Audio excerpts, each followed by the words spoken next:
Has someone ever said or done something to you that immediately made you angry or upset? Do you want to let go of those bad feelings and remain calm no matter what is happening around you? Imagine not letting anything or anyone upset you. Imagine a calm mind where mean words, unfair deeds, or hard times no longer affect you as strongly as they used to. Sounds strange, right? But the Stoics made it possible. And today, I'm going to show you how you can do it too. In this video, you'll learn a Stoic idea that, if you really try it, can change the way you deal with problems.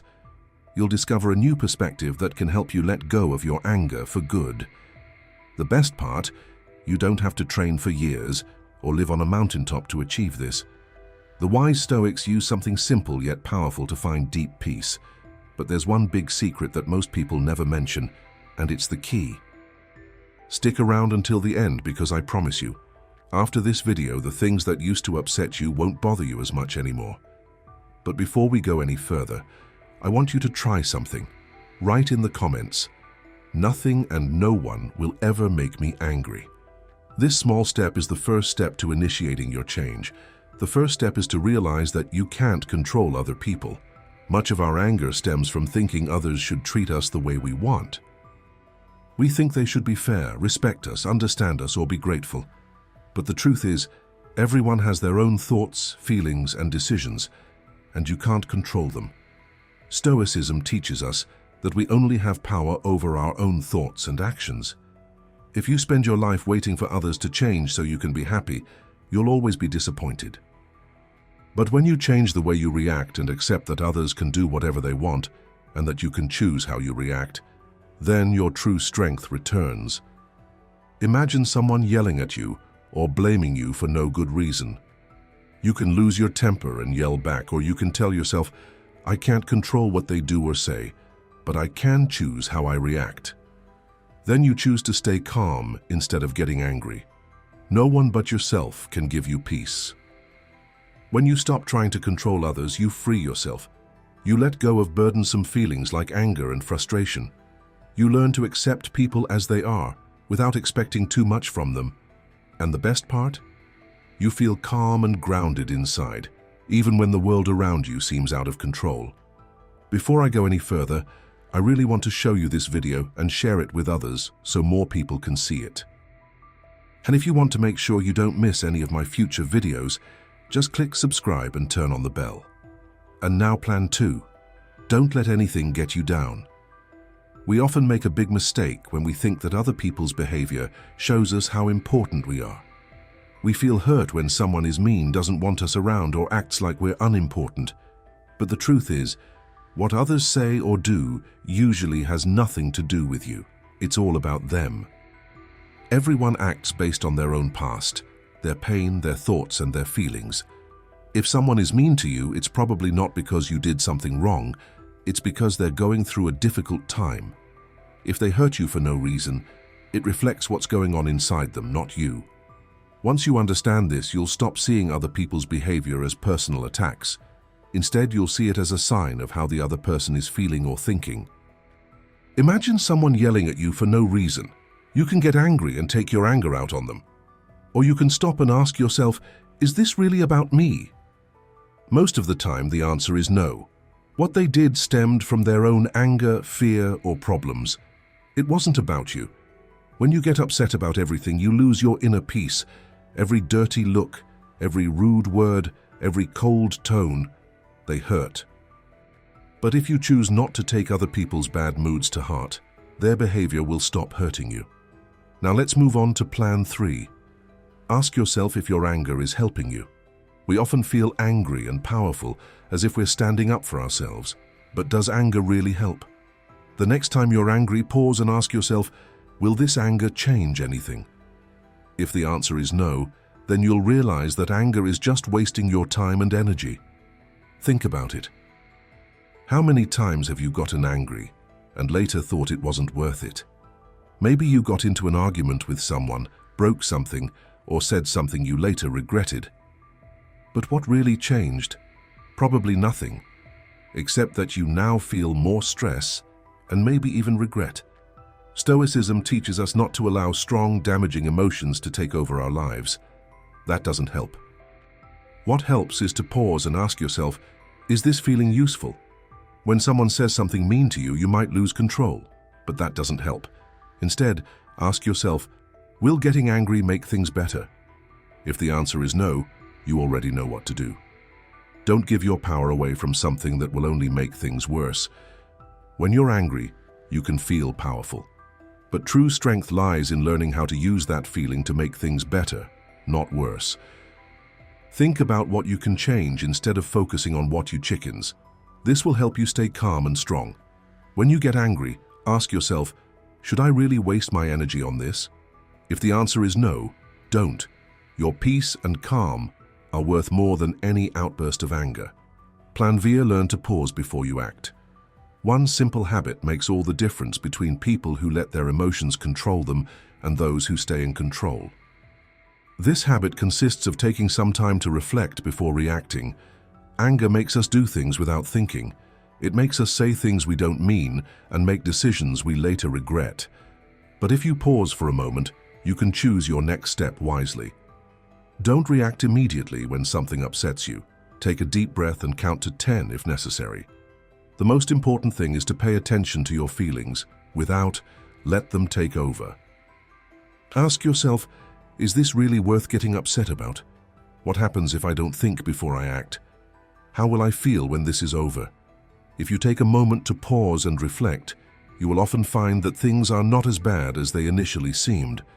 The Stoics called this self-control. Epictetus, a Stoic teacher, said that it is not the things that happen that upset us, but the way we think about them. Someone might yell at you. You can either yell back or take a moment to calm yourself and realize that the bad mood isn't really yours. By pausing, you retain your strength instead of surrendering it to anger. Controlling your emotions doesn't mean having to hide them. It means giving them space so they don't dominate your entire life. The more often you pause and reflect, the more you'll realize that things that used to upset you no longer bother you. This isn't because you've stopped caring about them, it's because you've learned to think before you react. Plan 5. Remember that everything passes. When something upsets you, it can feel like the biggest problem of all. Your head is full of angry thoughts. Your heart is racing and you feel have to do something immediately. But one thing is always true. Feelings don't last forever. Think back to times when you were really annoyed about something and then completely forgot about it the next day. What seems huge now might not matter the next week. Time helps us see the bigger picture. So ask yourself, why should a brief moment of anger ruin your entire day? The Stoics taught that life is like a river. Nothing stays still. Everything changes and moves. Happy moments, sad times, anger, everything passes. Life is change. And if you accept that, you will, as Marcus Aurelius said, find peace. If you notice yourself starting to get angry, pause for a moment and ask yourself, will this still be as important next week or next year? Most of the time, the answer is no. So is it worth ruining your day over something small? Learning to let go and seeing that everything changes will help you stay calm and avoid drowning in drama.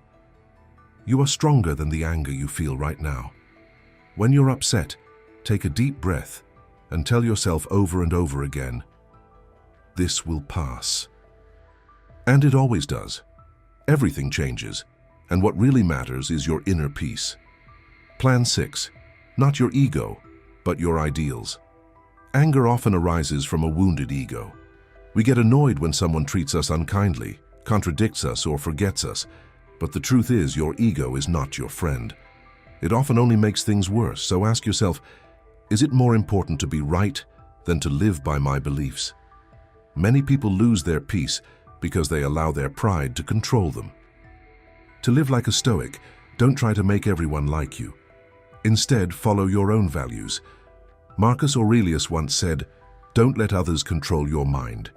Is it worth feeling small just to fit in with someone who mistreats you? Or is it better to stay calm and do the right thing? When you're about to get angry, ask yourself, am I following my values or just my ego? If waiting is part of your values, then wait. If honesty is important, then be honest. When you let your values guide you, anger loses its power. Other people's thoughts will change, but your spirit remains strong. Your goals should be more important than your pride. Don't try to impress others. Focus on becoming the person you truly want to be. Why? Because the inner peace you feel when you live according to your values is the greatest gain of all. Plan 7. Train your mind daily. A strong mind doesn't just happen.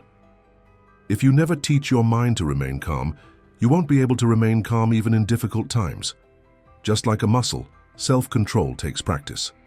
The Stoics didn't wait for difficulties, they prepared every day. Marcus Aurelius thought every morning about the difficult things that might happen to him, like being treated unfairly or hearing harsh words. And when those things happened, he was prepared and didn't get upset. You can too. Start small. If you're standing in a long line and feeling frustrated, don't let it spoil your spirits. Don't let someone driving badly spoil your mood. Everyday life offers many opportunities to practice. Monks don't train just to find peace in a quiet place. They train to remain calm in difficult moments. What you practice in calm times will help you in stormy times. Ask yourself, how can I strengthen my mind now? Every time you choose patience over anger, your mind becomes stronger. Anger arises when we can't control our thoughts, so train your mind daily. This way you'll be prepared to face difficult situations calmly. Plan 8. Spend time with people who help you stay calm. Emotions spread quickly. If you're around people who are constantly angry or mean, you might start acting that way too. Anger and nagging can spread like a cold. Now think about the other side. Some people simply give you a sense of calm when you're around them. They don't react wildly or angrily, and their calmness also contributes to your calm. Try to spend time with such people. Avoid those who constantly complain, because you could slowly become like them. Epictetus, a Stoic, said so. This doesn't mean you should run away from difficult people. It means you should learn to set boundaries. If someone constantly makes you angry, ask yourself, is this person helping me grow or dragging me down? Stick with people who want to grow, stay calm, and behave well. Observe how they keep a cool head when faced with problems, deal with anger, and remain calm in chaos. If you don't have such people around you, find their wisdom in books, conversations, or history. Learn from the Stoics and from people who remained strong even in difficult times. Sooner or later, you'll become like the people close to you. So if you want to find peace, spend time with people who already are. Plan 9. Laugh to calm the situation down. It's very helpful to stay relaxed when you feel like getting angry. You don't have to get angry if someone is mean or rude. Instead, try laughing at life when it constantly tests you. Stoicism teaches us that we can control our own reactions, and sometimes humor is the best choice. Imagine someone is rude or interrupts you. You might feel annoyed at first, but if you take a step back, you might realize how silly it is and maybe even laugh a little. This doesn't mean your feelings don't matter. It means you understand that not everything needs to be taken so seriously. Laughter helps relieve stress and stay calm when things go wrong. Stoics advise us not to take bad things personally. If you can laugh about something instead of getting angry, you take away its power. A strong mind can even laugh at itself in difficult times. You are not what others say. You are how you react. Humor helps you stay calm and can even strengthen your friendships. Instead of making a bad moment worse, turn it into a moment that shows how strong you are inside. Plan 10. Learn to distance yourself from your emotions. A major cause of anger is that we cling too tightly to our hopes, plans, or people. We want everything to go the way we planned. But life doesn't always follow our plans. If we don't let go, we allow anger and frustration to take over. However, emotional distance doesn't mean you no longer care. It means you deeply understand that you can't control everything. Being stoic means taking control of how you react, not what happens. Letting go means accepting what you can't change and knowing that everything around you will constantly change. Imagine you have planned the perfect day. Imagine you've planned the best day of your life. Everything is prepared and looks perfect, but suddenly something goes wrong. If you're so focused on everything going exactly as you imagined, even a small problem can really upset you. Learn not to get too attached to things, to realize that life has its own rhythm, and that surprises aren't always bad, they can also be opportunities for growth. When you practice not holding on too tightly to things, you can enjoy life more without letting every bad feeling control you. It helps you deal with problems better. That doesn't mean you can't hope for the best, but it does mean you don't rely on everything going well in order to stay calm. When you learn to let go of what you can't change, you'll feel more peaceful and handle everything without losing your composure. Plan 10. Learn not to mix your feelings with what's happening. Being too attached is a major cause of anger. We cling to our hopes, plans, and people, thinking everything will work out the way we want it to. But life is full of surprises, and rarely does anything go according to plan. When we hold on too tightly, everything that goes wrong feels big and frustrating. Emotional freedom doesn't mean you stop caring. It means understanding that you're not in control. Stoicism teaches us that what matters most is how we react, not what happens. Letting go means knowing we can't change everything and learning to cope. Imagine you're planning a perfect day, and then something ruins everything. If you cling too tightly to your plan, you'll quickly become upset. However, stay flexible and see changes as new opportunities. When you let go, you won't feel overwhelmed by every negative emotion and will be better able to handle life's stresses. It's not about giving up hope. It's about not relying on things outside of you to keep you calm. Once you stop trying to control the world, you'll find true peace. Plan 11. Think before you act. Anger often manifests when we act thoughtlessly. Stoics advise us to pause and reflect instead of letting our feelings guide us. Simply being aware of our thoughts can help us stay calm instead of blowing up. It's easy to react immediately when something bothers us. We quickly get upset, angry, and might say something we regret. But when we pause and reflect, we can check whether our feeling is justified or just a reaction. Ask ourselves, is this really worth getting upset about? What do I get out of reacting this way? When we take time to reflect, we often find that we're overreacting and that the problem isn't as big as it feels. This brief pause is crucial to staying calm. The Stoic Seneca once said, "Anger is like a storm. It starts small, but can destroy everything if left unchecked." And by paying attention to our thoughts, we can stop that storm before it begins. We can decide for ourselves how we react, with calm and wisdom, rather than letting our emotions carry us away. Don't forget that you are in charge. By taking a moment to reflect, you won't react too quickly and will learn to make wiser, calmer decisions. This will help you maintain your inner peace and prevent anger from taking over. Plan 12. Turn every challenge into a goal. When life gets tough, use it as an opportunity to prove your strength. Don't think of tough times as problems. See them as tests to help you stay calm and in control. This new way of thinking not only changes how you deal with problems, but also empowers you. You'll learn that with practice you'll get better at staying calm. Stoicism teaches us that true strength lies not in avoiding problems, but in how we face them. Instead of immediately getting angry when someone or something bothers you, try to stay calm. Every time you're under pressure, consider it your chance to prove your self-control. View each difficult moment as a test you can pass. This may be hard at first, but the more you do it, the easier it becomes. Just like a muscle, the more you use your calmness, the stronger it becomes. You can turn stress into an opportunity to grow by making it your personal goal. You'll become better at perceiving your emotions and not letting them control you. It reminds you that you can only truly control your reaction to life. When you transform peace into strength, you'll free yourself from anger and find an inner peace that no one can take away. Did you know that over 2,000 years ago, people figured out how to turn life's biggest problems into something helpful? Imagine facing life's storms with such strong calm that nothing can shake it. Sounds like a superpower, right? But it's not just a story. This amazing ability stems from an ancient way of thinking that's still useful today, just as it was in the bustling streets and stone buildings of ancient Rome and Greece. Stoicism teaches us that we can't control everything, but we can completely control our reactions. And in today's world, where so much feels out of our control, these lessons could be the strong foundation we need. What if I told you that Stoicism is more about action than just thought?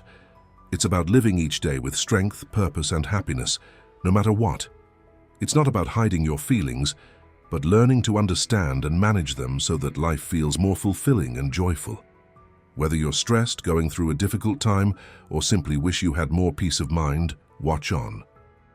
Today we're diving deep into Stoicism, learning its amazing teachings and seeing how it can transform our lives.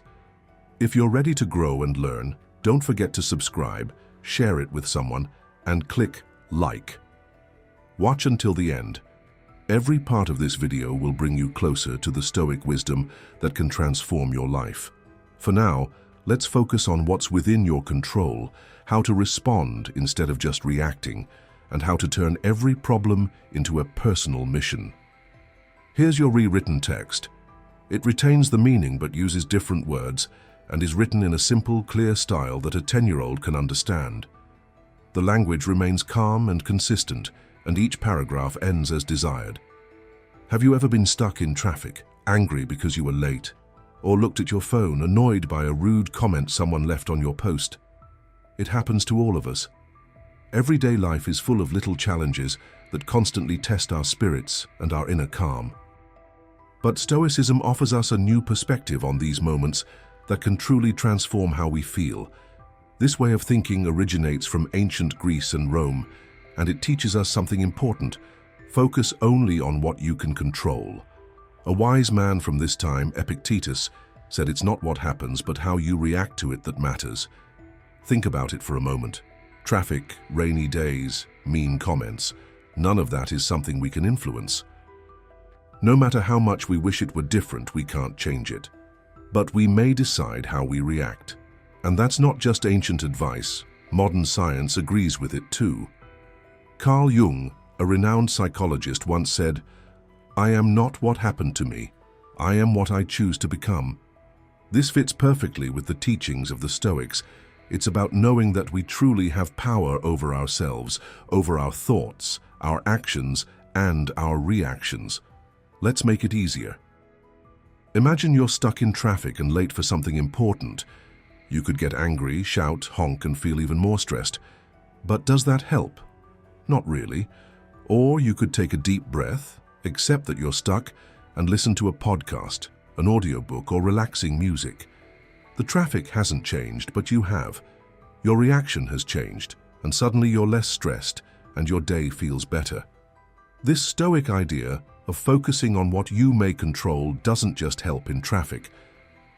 It helps in all areas of life, with your goals, your relationships, and in dealing with difficult times. Marcus Aurelius, another wise Stoic, said, "You have power over your mind, not over external events. Realize this, and you will find strength." So the next time you find yourself getting upset about something you can't change, pause and remember the words of the Stoics. Ask yourself, can I control this? If the answer is no, let it go. Focus on what it can do, how you react, what you think, and how you act. This small change can really help reduce your stress and make you happier. It's not always easy, but with practice, it gets easier. Remember, it's not about being perfect. It's about getting a little better every day. And when we focus more on what we can control, we don't just survive life's difficult moments, we grow from them. Stoicism also teaches us something that may sound strange at first. See problems as opportunities to grow. This may feel wrong at first. We're used to thinking that problems only hold us back or make life more difficult. But Stoic thinkers like Marcus Aurelius, Seneca, and Epictetus tell us otherwise. They say that when life gets tough, we don't ask, "Why is this happening to me?" but rather, "What can I learn from this?" That one question can change everything. Marcus Aurelius once wrote, "What blocks the way becomes the way." This means that every challenge on your path can actually help you become stronger and wiser. Every obstacle, no matter how big, isn't just a test. It's a lesson. It's an opportunity to find something good even in difficult times. And this thought doesn't just come from the past. Carl Jung also said, "Resistance persists." This means that when we fight against something tough, it stays with us longer. But if we accept it and learn from it, we can overcome it. The Stoic way is to turn problems into steps that help us become stronger. Think of it this way. You're constantly getting rejected for jobs. It's easy to feel sad or not good enough. But what if every no only showed you how you could improve? Maybe there's a skill you could learn or a new way of looking for a job. With this shift in your mindset, every no becomes a step forward. This works for personal problems too. Arguing with someone or having a bad day with a friend can be very stressful, but it also gives you the opportunity to practice kindness, patience, and good conversational skills. Every time you disagree with someone, you're better able to listen and problem solve. The key to seeing problems as opportunities is asking, what can I learn from this? Instead of feeling stuck and helpless, you become someone who is growing and learning. This doesn't mean difficult things become easy, but it does mean you approach them with a better attitude, one that looks for lessons instead of just pain. Epictetus reminded us, it's not what happens to you that matters, but how you respond to it. This is what Stoicism is all about. When something difficult happens, try to pause and reflect. Ask yourself what the situation is trying to teach you. How can this help you become stronger and wiser? Problems aren't just things you have to get through, they're moments that make you grow. If you learn to think this way, you'll face life with more strength, calm, and understanding.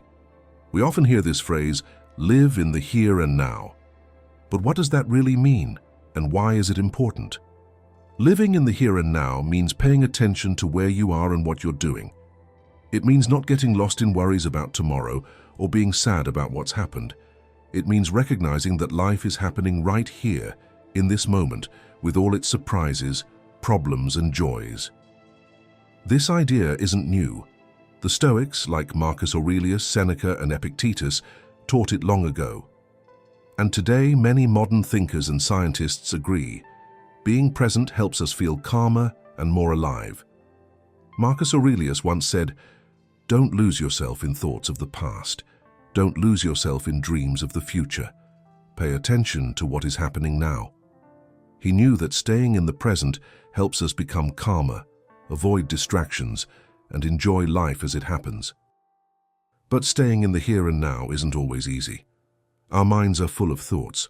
We worry about what's to come or keep thinking about things that have already happened. All this ruminating distracts us from the beauty and opportunity the moment offers. Carl Jung, a famous psychologist, once said, "Even the smallest thing that has meaning is better than the greatest that has none." Being in the here and now gives meaning to small, everyday moments and makes our lives seem fuller and better. Aristotle talked about the importance of paying attention to the present to live a happy, healthy, and meaningful life. He believed that focusing on the now helps us live well and make the most of our time on earth. So, how do we learn to live in the here and now? We start with mindfulness. Notice what's happening without judgment. When you eat, savor every bite. As you walk, feel your feet touch the ground. Listen to someone instead of thinking about what you're going to say next. These little things bring us back to the moment and make life special. Seneca also shared a wise thought. True happiness lies in enjoying the now without fear of what's to come. He understood that anxiety about the future or regrets about the past rob us of peace today. Living in the here and now doesn't mean forgetting the past or ceasing to plan for the future. It means learning from what has happened and preparing for what's to come, without letting those things dominate our lives in the moment. We find peace in this balance. Every moment gives us the chance to pause, breathe, and return to the here and now. It's right here in this moment that we live, love, and create memories. So let's try to be more aware of today. Let's appreciate the moment we're in, because this is where real life happens. When you hear the word self-discipline, you might think it means strict rules and no fun. But let's change that notion. Self-discipline isn't about making your life boring. It's about empowering yourself to make choices that align with what's truly important to you and what you want for your future. It means choosing what's right for you, not just what feels easy or fun in the moment. At its core, self-discipline is about learning to lead yourself. It's about saying yes to things that help you grow and no to things that don't. even when it's hard. Think about it. Whether it's pushing through your workout, saving money instead of spending it right away, or turning off the TV to get something important done, these choices might not feel so great at first, but they will lead to real happiness and success later on. The Stoics talked a lot about self-discipline. Marcus Aurelius, a Roman emperor and Stoic thinker, once said, "You have power over your mind, not over external events. Realize this, and you will find strength." This shows what self-discipline really is. It's about directing your thoughts, feelings, and actions, even when the world tries to distract you. Seneca, another Stoic, also offered advice on this. He said we should stay strong and not let our desires control us. He believed that true freedom comes when we can control ourselves instead of being guided by our lusts. But why is self-discipline so important? The Greek philosopher Aristotle explained it clearly. He said that it is through habit that we become excellent and good people. This means that if we continually practice self-discipline, we develop strong habits that help us perform at our best. It's not just about being strong every now and then. It's about making smart choices every day that align with your goals. Modern science also confirms this. Carl Jung, a renowned psychologist, said that living a fulfilling life means uniting all parts of ourselves. For this, we need self-discipline, because we have to manage all our different wants and needs and choose the ones that help us grow and feel better in the long run. So how do we develop self-discipline? Start small. Choose an area in your life where you want to improve. For example, eating healthier, exercising more, or spending less. Set simple, clear goals and take small steps every day. Every decision that aligns with your values strengthens your self-discipline. Epictetus, another Stoic, said, "Nothing great comes suddenly." This means that self-discipline grows slowly through steady effort. It's not about being perfect, it's about getting a little better every day. Each new day gives us the chance to practice and get closer to the person we want to be. Building self-discipline is a long journey. It's about finding a good balance between what you want now and what you most want in life. It means choosing things that are difficult now, but will improve your life later. These choices help us achieve our dreams and live fulfilling and joyful lives. Let's walk this path together and help each other choose the right things, not just the easy ones. Remember, self-discipline is the path to becoming who we truly want to be. When life throws us unexpected challenges, we're often filled with emotions. Anger, sadness, or irritation are normal. They're part of being human. But here's something very important. It's not just about what we feel, but also what we do with those feelings. This is where emotional resilience comes in. Emotional resilience is like a secret force that helps us stay strong and calm during difficult times. It means we don't let our emotions control us. Instead, we acknowledge them, understand them, and then choose to move forward in a healthy way. The Stoics had a lot to say about this. Marcus Aurelius said, "You have power over your mind, not over external events. Realize this and you will find strength." This powerful idea is at the core of emotional resilience. It's about understanding that while we can't always choose what happens to us, we can decide how we respond. Emotional strength means that our feelings don't have to dictate what we do. Seneca shared wise thoughts on how to navigate difficult times without losing our composure. He believed that difficult moments offer opportunities to demonstrate our strength and become stronger within. When we approach our feelings with kindness and patience, we can become wiser and more balanced. But how do we learn to stay strong with our emotions? It starts with recognizing how we feel. When we pay attention to what we feel and how we act, we learn more about ourselves. It's okay to be sad, angry, or upset. Instead of reacting mindlessly, we can choose behavior that aligns with our values and helps us in the long run. Aristotle spoke of the golden mean, meaning not too much and not too little. This idea fits very well with emotional strength. It's about finding the right way to deal with feelings, not hiding them, but also not allowing them to take over.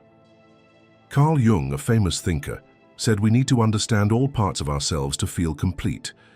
This means we need to face our feelings, learn from them, and grow. This is an important part of emotional strength. So what should we do when we feel strong emotions? First of all, it's okay to feel them. Don't suppress them or pretend they're not there. Then try to figure out what made you feel that way. Reflecting on this can help you learn a lot about yourself. Epictetus said that it's not what happens to you that matters, but how you react.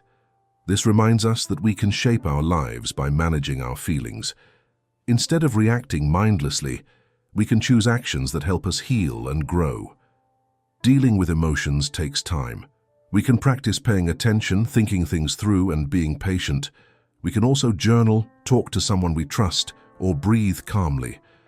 But the most important thing is to be kind to ourselves during difficult times. Emotional strength doesn't mean never feeling bad. It means learning to cope with those feelings and becoming wiser and more caring in the process. By building this strength, we can face life's challenges with courage and remain calm within. Let's support one another on this journey so we can all become stronger and live better, happier lives. Stoics like Marcus Aurelius, Seneca, and Epictetus use the idea of the memento mori, not to scare people, but to help them enjoy life more.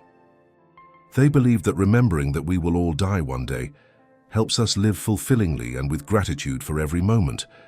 Marcus Aurelius wrote in his thoughts that life does not last forever, so we should live according to our values and use the time we have wisely. You could end this life right now. Let that determine how you act, speak, and think, he said. This isn't meant to sound sad. It's meant to wake us up and help us focus on what's important. Memento mori, the reminder of our death, helps us stop worrying about trivialities and live with truth and purpose. Seneca also spoke about how short life is. He advised people not to waste their time on unimportant things, but to use it wisely by living a meaningful life. He believed that thinking about death helps us live more intelligently and love the people and moments we have even more. Epictetus said we should use our time well and focus on the present. Remembering that life ends eventually helps us live more kindly, with love and respect for what we have. But how can we use the memento mori in our lives without feeling fearful? We can start by changing our perspective. Instead of viewing death as something frightening, we can see it as a reason to live better.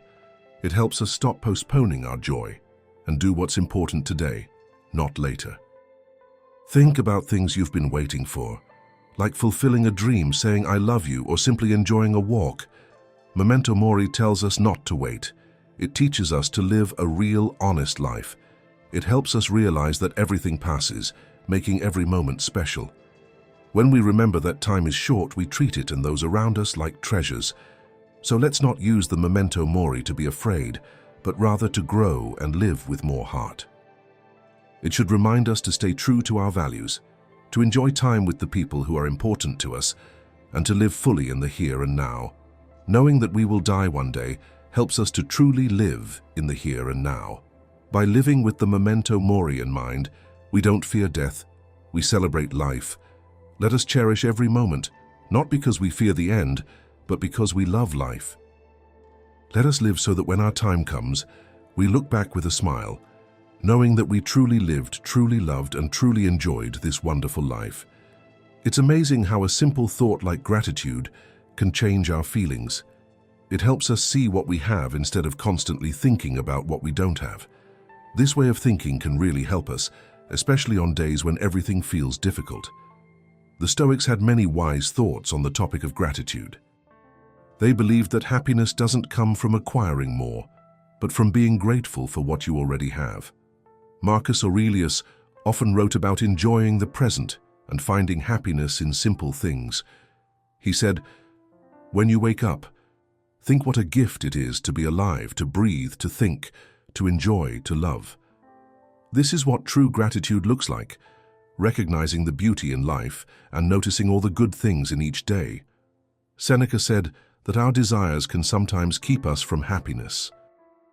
We're always chasing something new and never feel satisfied. He said that when we focus on what we already have and understand that the best things are right in front of us, we can feel truly happy. Epictetus, a practical guide, urged people to be grateful, no matter what their lives are like. He believed that we feel more peaceful and complete when we accept our current situation and find the good in it. But how do we feel grateful when life gets tough? It helps to make gratitude something we practice daily. And if you like the content, consider becoming a member of the channel. Not only will you support the channel, but you'll also receive exclusive content. Click the link in the description and become a member now. Back to content. Take some time each morning or evening and think of 3 things you're grateful for. It can be something as simple as a warm drink, a pleasant conversation with someone, or a beautiful sunset. Doing this every day trains your mind to notice the good things, which can make us happier and more hopeful. Gratitude also means facing difficult times and trying to recognize what they can teach us. Instead of asking, "Why is this happening to me?" we can ask, "What can I learn from this?" This new way of thinking helps us see all our experiences, both the happy and the sad, as important parts of our life's journey. Gratitude also helps us bond with others. When we say thank you and show that we care, others feel special and our friendships are strengthened. Even a simple thank you shows someone that they are important and loved. Aristotle spoke about the importance of perceiving the good things in life and striving to live well and kindly. Gratitude, he argued, is an important factor for true happiness, as it helps us see the good in others and in ourselves. Even scientists today say that gratitude is very good for us. Studies show that people who are often grateful are less nervous, sleep better, and are more hopeful about life. As Carl Jung once said, "Happiness wouldn't mean much if we didn't also know what sadness feels like." When we are grateful for all kinds of feelings, both the good and the bad, we discover a deeper, more honest kind of joy. That's why it's important to make gratitude a regular part of our everyday lives. Let's celebrate small successes, enjoy time with people who matter to us, and rejoice in the little things. By focusing on what we have instead of what we don't have, we can feel fulfilled and happy. Remember, it's not happiness that makes us grateful, but gratitude that makes us happy. So let's fill our cups half full, raise them high, and rejoice every day in how wonderful it is to be thankful. Cheers to seeing the good even on rainy days. The Stoics were wise people who truly understood what it means to live well. They believed that the most important thing is to bring out the best in yourself, or to live in goodness, and that everything we do should help us live well and kindly. Marcus Aurelius is a great example of someone who did his best to live an excellent life. He once said, "Don't waste time arguing about what a good person should be, just be one." This clear and powerful message shows us that true goodness depends on our lives and our daily actions. It's about living honestly and kindly, and working every day to be better. Seneca spoke a lot about learning and personal growth. He believed we should live in a way that makes sense and is in harmony with the world. He believed true strength comes from within and is evident in our choices. Epictetus said we can control our reactions, feelings, and actions, and if we learn to do this well, we become good people. What does striving for excellence in everyday life look like? It starts with setting our own goals based on our beliefs, not what others tell us. It's about knowing who we are, recognizing our strengths and weaknesses, and working to improve every day. Excellence also means being strong when things go wrong. It's not just about winning, it's about how we deal with defeat or setbacks. As Aristotle said, excellence doesn't come from luck. It comes from genuine will, effort, and wise decisions. It's the result of choosing the best path time and time again. This means we should embrace challenges because they help us learn. Instead of being afraid of difficult things, we can use them to grow. It also means we need to believe in our ability to improve, a belief known as a growth mindset. This means understanding that we can improve our skills and our minds by working hard and not giving up. When we think this way, we face problems with courage, try again when we fail, and know that effort leads to success. Being excellent also means being authentic. It's about being yourself and staying true to your values, even when it's difficult. It's about making decisions that align with who you want to be and being proud of your path, even the ups and downs. Gratitude, as we've already discussed, is a key to excellence. When we're grateful for what we have and where we are in life, we stay positive and grow stronger. So let's work on being the best we can be. Let's set our own goals, follow our own path, and be proud of our progress. Remember, it's not about being perfect. It's about being proud of who we are and how we live. Let's celebrate our successes, learn from everything, and continue to develop into our best selves. Let us ensure that a life of excellence is not just something we try once, but something we choose every day. These days, with all the social media around us, it's easy to think that likes, comments, and followers determine our worth.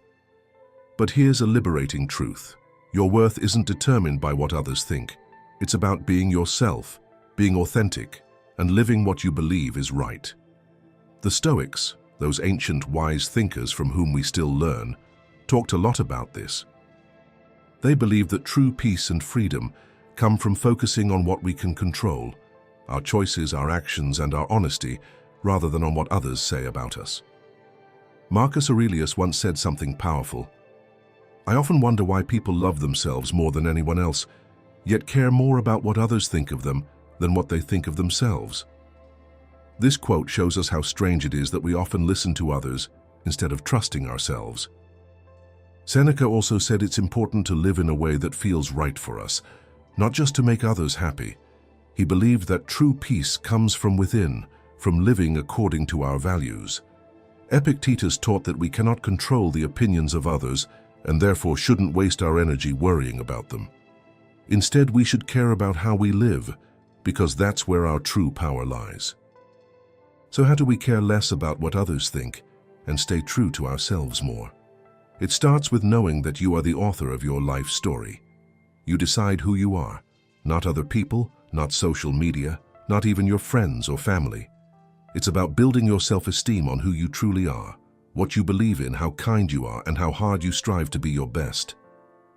Second, take time to reflect on your own life. Ask yourself, who am I following? Am I making decisions based on my true desires, or am I just trying to fit in and please others? Reflecting on questions like these will help you act as you truly are. Third, don't be afraid to be open and honest about your weaknesses. Being yourself means letting others see your flaws and knowing that no one is perfect. It's okay to be someone who is still learning and growing.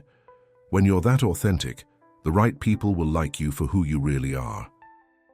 Consider, too, Aristotle's statement about the golden mean, which means finding a balanced way of life. If we value the opinions of others, we need to find a healthy balance by listening to helpful advice while remaining true to ourselves and believing in our own worth.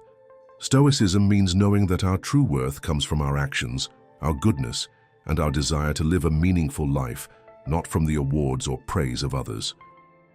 It's like building a strong wall within ourselves that will stand even when others gossip about us.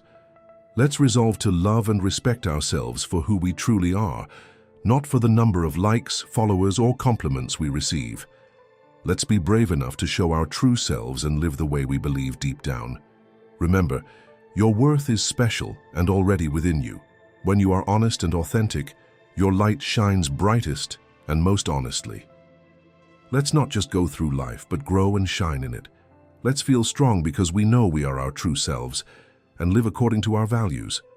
The important thing is, accepting change isn't just helpful, it's extremely important if we want to grow and be happy. In fact, change is the one thing that always happens in life. If we learn to live with it and not fight it, life becomes less frightening and more exciting. The Stoics had a very wise view of change. They viewed it as a natural part of the world. Marcus Aurelius said, "We should accept everything that happens as something meant for us because it fits perfectly into our life's path."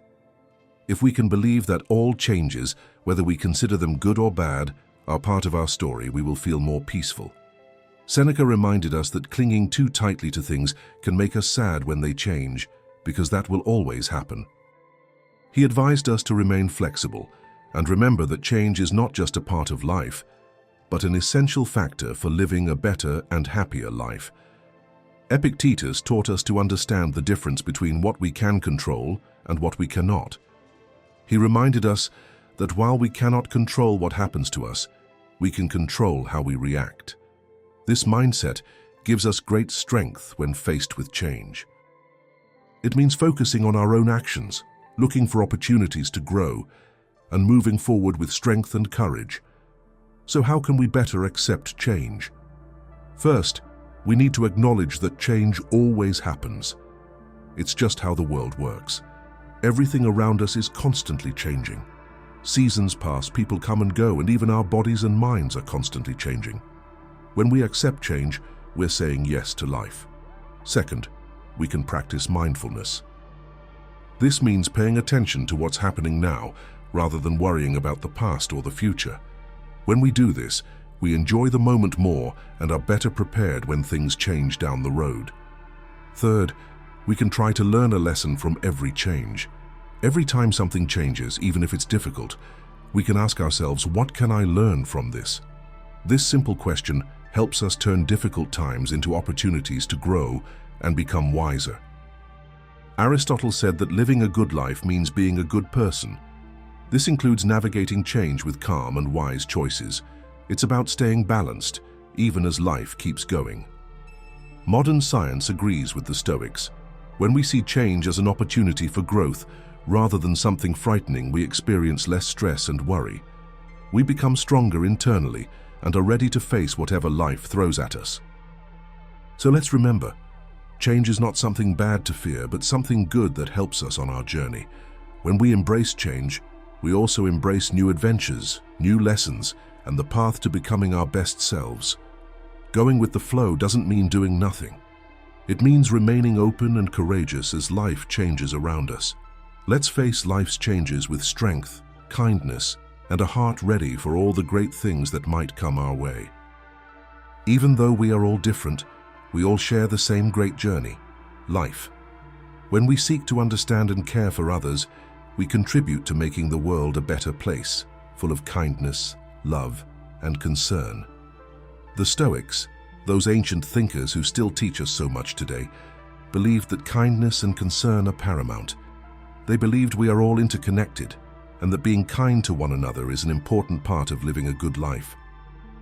Marcus Aurelius reminded us that humans are designed to live together and help one another. He said that what is not good for the group is not good for the individual. This means that we are all more successful when we help one another. Seneca talked about how we should treat others kindly and give without expecting anything in return. He believed that it is natural for us to help others, and that by doing so, we also help ourselves. Seneca also said we should be kind even to those who have hurt us, because they may be acting out of their own pain. Epictetus taught us to understand the feelings of others and their causes. This doesn't mean we should be okay with someone being mean, but we should try to see the bigger picture and respond with understanding. But how can we show kindness and understanding to others every day? It starts with listening attentively, really paying attention to the stories, feelings, and experiences of the people around us. It means imagining ourselves in their shoes, thinking about their worries, their happiness, their fears, and their dreams. This understanding helps bridge the distance between us and create a sense of connection and shared humanity. Another way to foster kindness and understanding is through small acts of caring. A smile, a kind word, or simply listening can make a profound difference to someone's day. When we are present and pay attention to others, we show them that they matter, that their feelings and experiences matter. Showing kindness and understanding also means being there for others when they need help and offering support without judgment. It means recognizing the worth and dignity of every person, no matter how different they are. Aristotle spoke long ago about the importance of friendship and how understanding others helps build strong, genuine relationships. He believed that true friends share happiness and sorrow and support one another with care and kindness. Psychology today agrees with the Stoics on kindness and understanding, showing that these good habits improve our relationships and our own well-being. When we care for others, we feel a sense of belonging, find meaning in life, and become happier. Remember, behind every face there is a story, behind every action a reason. By caring for and understanding one another, we make the world a kinder, gentler place. In this way, we help others live better and also find more joy and meaning ourselves. Together, let's spread kindness like confetti and create ripples of caring that change the world, one kind act at a time. Reflecting and looking back are about truly pausing and looking back at what we have done, thought, and the paths we have taken. It means growing, reflecting deeply on ourselves, and ensuring that our lives align with our most core values. In a world constantly moving forward, this pause is like an anchor, helping us avoid being swept along, but moving in the direction that feels right for us. The Stoics, who understood human beings well, placed great value on reflection. Marcus Aurelius showed us how to do this in his private writings, the Meditations. He was not just a ruler, but someone who took time to carefully consider his life, his decisions, and what was right and wrong. He believed that writing down his thoughts was the key to living a good and meaningful life. He said our happiness depends on the quality of our thoughts and reminded us that our inner thoughts shape our outer experiences. Seneca, another Stoic, advised frequent self-examination to become wiser. He compared life to a play and said we should sometimes pause to reflect on our role. Are we acting the way we want to be? Do our actions follow the story we want to live? Epictetus encouraged his students to end each day by reflecting on what they did and how they behaved. He wanted them to ask themselves, what did I do well? What did I do wrong? What did I forget? These questions help us live more intentionally and make better choices that are in line with what we believe is right. How can we use this Stoic habit of reflection in everyday life? First, by making it a habit. Spend a few minutes each day, perhaps before bed, reflecting on your day. What good happened to you? What was difficult and how did you deal with it? You can do this mentally, but writing it down helps even more because you see your progress. Second, use this time to be grateful. As you reflect on your day, notice even small things that made you happy or grateful. This helps you focus on the good instead of just the difficult. Third, be gentle with yourself as you reflect. Reflection is not about blaming yourself for mistakes, but about seeing mistakes as opportunities to learn and grow. Be as gentle with yourself as you would with a good friend. Aristotle said a thoughtful life is very important. He believed that true wisdom comes from knowing ourselves, understanding what we do, and finding our place in the world. This reflection is the core of a good and meaningful life. Today, science shows that regular reflection helps our minds feel better, understand what matters most, and grow. Reflecting on what has happened helps us manage our feelings, learn from our actions, and make wiser decisions in the future. Let's commit to regular reflection. Let it guide us so that we don't just let life happen to us, but help shape it based on what matters most to us. When we take the time to look back, we gain the wisdom we need to move forward as we are and aspire to be. Let's enjoy this journey of learning about ourselves, because when we know ourselves, we find the path to true happiness. Each of these Stoic teachings isn't just ancient wisdom. They help us cope with stress, make better decisions, and find peace in difficult times. Remember, it's not the difficult things that define us, but the strength we gain from them, the wisdom we learn, and the kindness we share. Every step, every thought, every kind act is like a brushstroke painting your life. So let's not just exist, but live fully, with meaning and truth. In closing, I want you to keep this feeling alive. On the screen, you'll see a list of videos full of wisdom, stories, and ideas to help you navigate life's ups and downs with calm and courage. Click on them, learn more, and continue to become the best and most authentic version of yourself. Let's continue to grow together. Keep thinking, and keep loving the wonderful, complex adventure of life. Thank you for the time you spent with me. Until next time, remember to live not just for applause, but for the joy of being your true self. Have you ever met someone who couldn't believe your age? Perhaps they thought you were much younger than you actually are. That might sound like a nice compliment at first, but what if I told you that looking younger isn't just a matter of good genes or skincare? It reveals something much deeper: your mind, your mindset, and the choices you make in life. People who look younger often have a special mindset, and today I'm going to reveal it to you. If someone has ever told you you don't look as old as you really are, pay close attention, because here you might find out why. Before you do, don't forget to like and subscribe, because I'll be sharing more great stuff like this and you won't want to miss a thing. You have an unshakable spirit. Have you ever noticed that some people go through difficult times and still look young and full of energy? They experience sadness, betrayal, money worries, and loss. But when you see them, you'd never guess what they've been through. Their secret is an unshakable spirit. Your mind controls your body more than you think. Stress, worry, and heavy feelings don't just stay in your head. They show up on your skin, your posture, and your movements. People who look younger aren't just lucky. They've learned to control their emotions instead of letting them control them. They understand a hard truth. Stress is a silent enemy. It robs you not only of your peace, but also of your youth. Look at people who seem to age too quickly. Often, they're the ones who let stress get the better of them. They constantly think about their failures, harbor resentment and worry. This mindset puts the body into survival mode and increases levels of the stress hormone cortisol. This hormone causes wrinkles, dull skin, and fatigue. It not only makes you look old, it makes you feel old too. But there are those who don't let stress get the better of them. No matter what happens, they get back up. They take the hard blows, but don't retain any scars. They have a strong mental strength that prevents them from falling into sadness. And you know what? Their faces reflect this strength. Their skin remains radiant. Their eyes are full of life, and they shine with energy.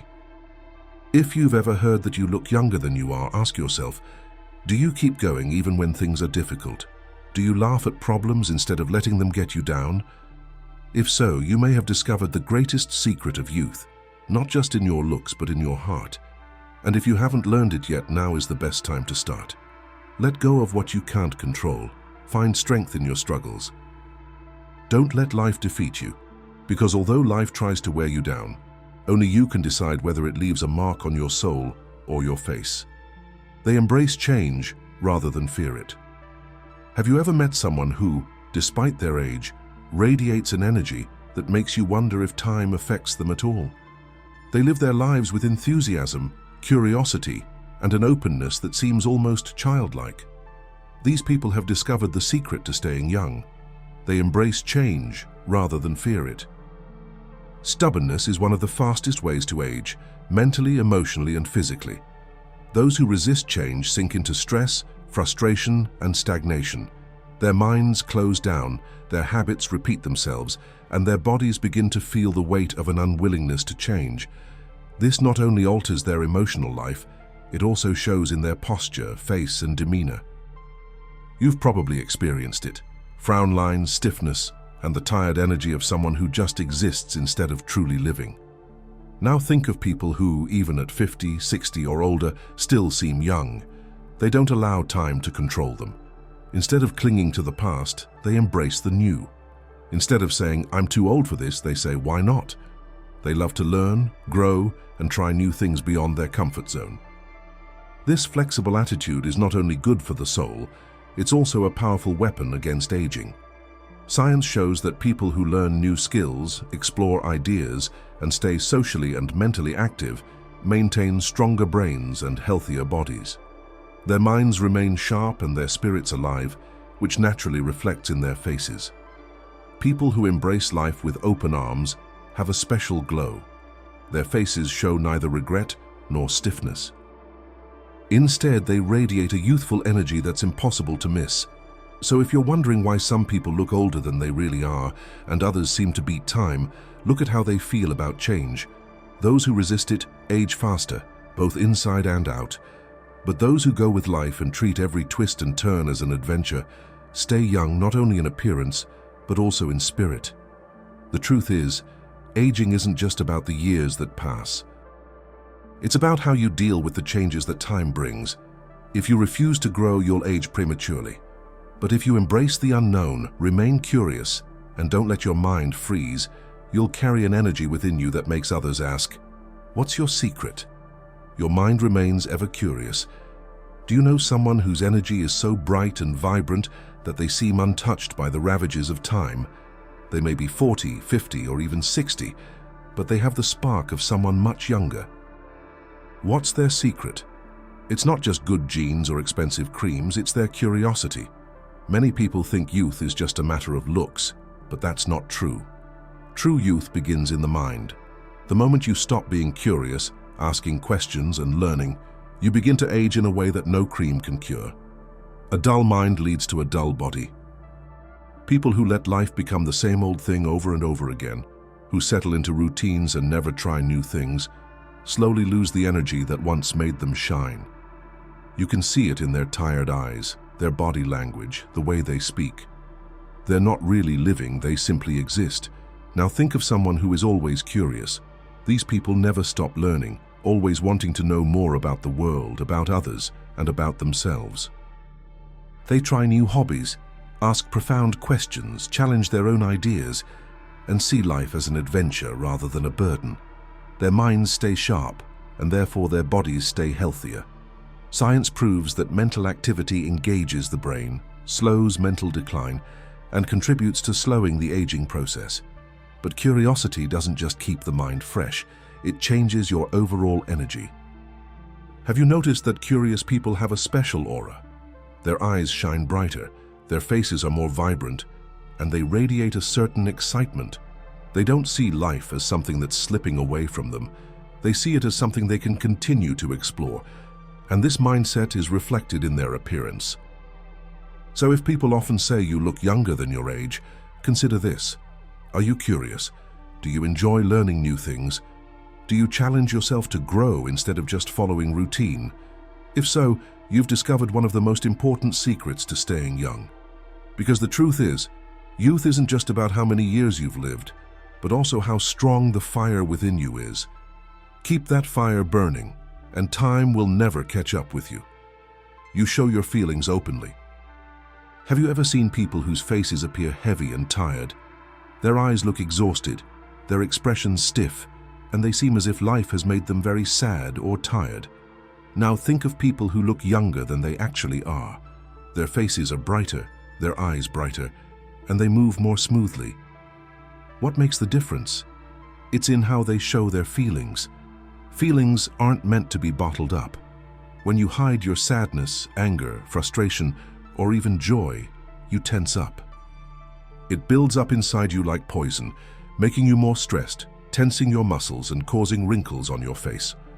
Suppressing your feelings for years not only tires your mind, but also changes your appearance. Imagine someone who never shows their feelings. They always wear a straight face, laugh, cry, or never say how they really feel. After a long time, this hurts them. Stress hormones like cortisol multiply in their body, making their skin less elastic, making them tired, and even more likely to get sick. These are the people who look older than they are. Not because of their family genes, but because they carry heavy emotions inside without letting them go. Now let's look at those who age beautifully and appear younger than they are. What do they have in common? They let their feelings flow freely. When they're happy, they laugh freely. When they're sad, they don't pretend everything is fine. They cry, talk, and let their feelings flow freely. They deal honestly with their emotions, and this honesty makes them feel young.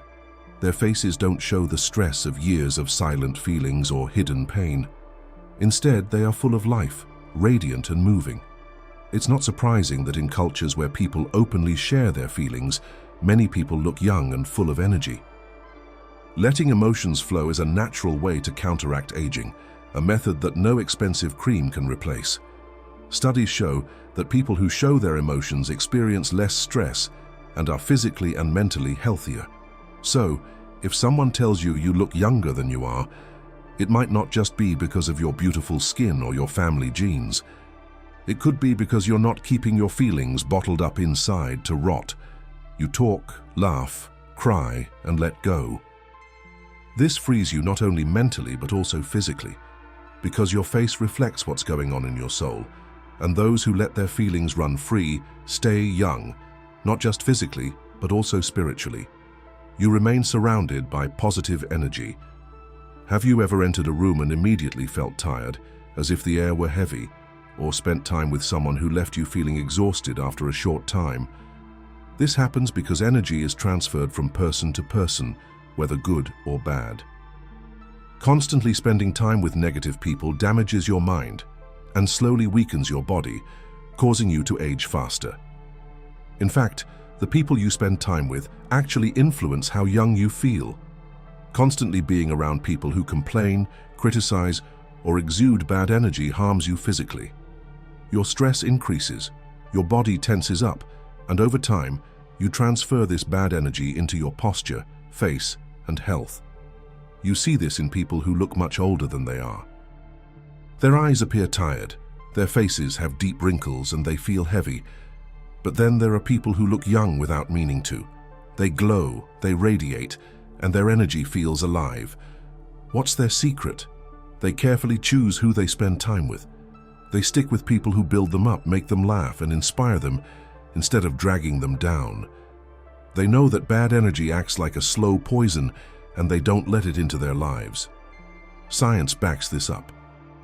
Studies show that spending time with positive people reduces stress and even slows down cellular aging.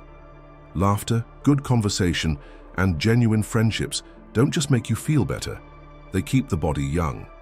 Have you ever wondered why some people, regardless of their age, glow with youth? It's because they spend time with people who give them life instead of taking it away. Look at the people around you. Do they give your life energy, or do they take it away? If you find that most of the people around you are negative, it may be hurting you more than you think. But the good news is, you can change it. Choose positive people, and your body will thank you. Because ultimately, being young isn't just about looks, it's about the energy you carry within you, and that energy is shaped by the people you let into your life. So if someone says you look younger than you are, maybe it's not just luck. It could mean you're surrounding yourself with the kind of energy that truly keeps you alive. You live with passion and a purpose. Have you ever looked at someone and thought they seem tired of life? Their face shows no enthusiasm, their body feels heavy, and their energy is drained as if they are just waiting for time to pass. Now think of someone who is full of life, who speaks enthusiastically, whose eyes light up when they share their dreams, and whose presence is electric. The difference? Passion and purpose. A reason to get up every morning. People without passion often look older than they are. When life feels empty and nothing excites them, it shows.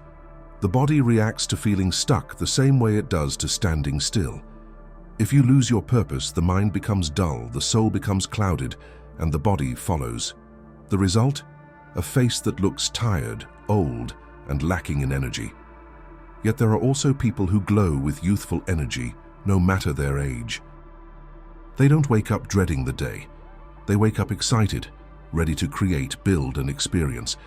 This passion drives them internally and shows externally too. You can see it in their face, in the way they walk, and in their enthusiasm and joy for life. Science backs this up too. Studies show that having a goal relieves stress, reduces puffiness, and can even contribute to a longer life. When you pursue something you're passionate about, be it a job, a hobby, or a personal goal, your brain produces more dopamine and serotonin, the neurotransmitters that make you happy and energized. These neurotransmitters keep your skin glowing, your body active, and your mind alive. So when someone says you look younger than your age, it might not just be your family genes. It could be because you have something that lights up your soul, something that gives you a reason to keep going with joy. So ask yourself, are you just going through the motions, or are you truly living? Because when you feel stuck and bored, it's not just your mind that suffers. Your body will show it too. But when you have passion, when you have a goal that inspires your spirit, you carry an energy within you that counteracts aging. Because ultimately, being young isn't about how many years you've lived. It's about how alive you feel inside. And those who live with passion never truly grow old. You leave the past behind you. Have you ever noticed someone who looks like they're carrying a heavy burden from their past? Their gaze seems distant, their face tired, as if they're stuck in memories they can't escape. The truth is, holding on to regret, anger, or guilt doesn't just damage your psyche, it also changes your body. It puts a strain on your body, increases your stress, and over time, causes you to age faster than necessary. The past weighs heavily on you. Every argument you never resolved, every sad memory, every mistake you keep thinking about, all of this damages your health, both mentally and physically. Stress hormones like cortisol increase when you constantly think about things you can't change. Over time, these hormones cause wrinkles, make you sick, and age you prematurely. People who hold on to anger and bitterness often appear exhausted and hardened, as if life has drained all of their energy. And in a way, it has. But there are also people who seem light, full of life and young no matter their age. What's their secret? They don't let the past control them. They've come to terms with what lies behind them. They know that holding on to old pain only hurts them, not the people who caused it. Instead of holding on to regrets, they focus on the here and now. Instead of dwelling on old mistakes, they choose to grow, heal, and be free. Science backs this up. Studies show that people who forgive and practice mindfulness have less stress, better health, and even live longer. When you stop holding grudges and regrets, your body relaxes, regenerates, and helps you stay young and vibrant. If someone tells you you look younger than you really are, it might not just be because of your genes. It could be because you don't let the past get you down. You've chosen to live in the here and now, to look forward instead of back. This mindset helps you stay young inside and out. So ask yourself, what are you still holding on to? Is it anger, guilt, or bitterness? Whatever it is, it not only hurts you, but also ages you. But once you decide to let go and stop carrying around things that no longer serve you, you'll feel incredible, lighter, freer, younger. Because ultimately, the past is a heavy burden, and those who let it go carry a light within them that time cannot take away. So if you've ever wondered why you look younger than you are, now you know. It's not just your family genes, but also your thoughts, lifestyle, and energy. And if you're not looking younger yet, maybe it's time to develop these powerful habits. If you enjoyed this video, don't forget to click like and subscribe for more videos that reveal hidden truths about life and the mind. Share this video with someone many say looks younger. They might like it as much as you do. Now tell me in the comments, what's the funniest mistake someone has made about your age? I'd love to hear your stories. Imagine, you now have the power to turn your biggest problems into your greatest successes. But how? Today, we're learning about Stoicism, an ancient philosophy that has helped people for centuries overcome difficult times and find peace in chaos. Remember a time when something tested your patience or made you feel uncertain? How did you react? Did you let your feelings guide you, or did you act according to your true beliefs? This is where Stoicism helps us, by helping us face life's problems with courage, wisdom, and serenity. Today we learn an important idea from long ago that still helps today: training the mind to respond, not just react. This means more than staying calm during difficult times. It means being intentional and fully present in the moment. This helps you navigate life's ups and downs with care and strength. The Stoics, wise thinkers of antiquity, taught us that while we can't control what happens to us, we can control how we respond. They taught us to keep our distance from what's happening outside and to base our actions on reason and choice. This wisdom helps us pause, reflect, and carefully decide what to do instead of reacting immediately. Why is this so important? Consider how much stress, sadness, and anger come from reacting too quickly to what others say or do. Imagine being able to stay calm and focused even when everything around you is noisy or stressful. This isn't just about finding inner peace, it's about finding inner peace. It's about becoming stronger, kinder, and more capable of living. These qualities can change your life and also help those around you. Today we'll talk about many ways to develop this skill. Using ideas from modern psychology and Stoic philosophy, we'll learn about mindfulness, why it's important today to respond rather than react, how to show feelings in a healthy way, and how to see the bigger picture, a skill the Stoics mastered very well. By the end, you'll have tools to help you pause, reflect, and respond gently to whatever life throws at you. Together, we'll use Stoic wisdom and the power of our minds to guide our actions, thus transforming our feelings and our relationships with others. When we learn to respond rather than overreact, every thought and action becomes thoughtful in the spirit of Stoicism. The Stoics, who lived long ago in Greece and Rome, believed it was very important to control our emotions and reactions. They said true strength lies in how we respond to every situation. So why is it so important to learn to respond rather than just react? Imagine you're in a difficult meeting or facing a personal problem. We usually react quickly at first, driven by strong emotions. While this is natural, reacting immediately is often not the best choice. Over time, reacting rashly can worsen arguments, damage friendships, and lead to regretted mistakes. This is where Stoic wisdom helps a lot. The Stoics said we should live in harmony with nature and reason, meaning every action should be guided by good values and clear thinking. With this philosophy, we observe our initial feelings, consider them carefully, and then choose actions that align with our true beliefs and desires. Responding rather than reacting means pausing for a moment when something triggers us. It means taking a step back and reflecting not only on what happened externally, but also on how we feel internally. This pause gives you the opportunity to consider different options and choose the one that is balanced, thoughtful, and within your control. But there's something important to understand. If you've been trying to step out of your comfort zone and learn more for a long time but still haven't succeeded, there may be something you're unaware of. I know what it could be. Fear. Fear is like a snake that silently approaches and attacks you without you noticing. It makes you feel bad for days, months, and even years. Living like this is like being constantly sick, but I know a solution.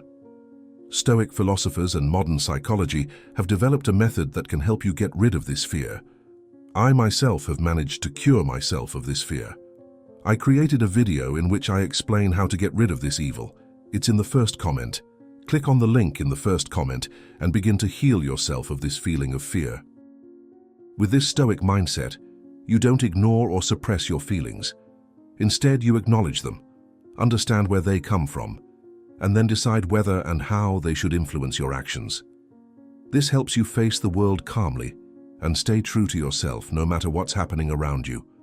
Responding mindfully doesn't just contribute to inner peace, it also strengthens your friendships, makes you a stronger leader, and helps you stay strong during difficult times.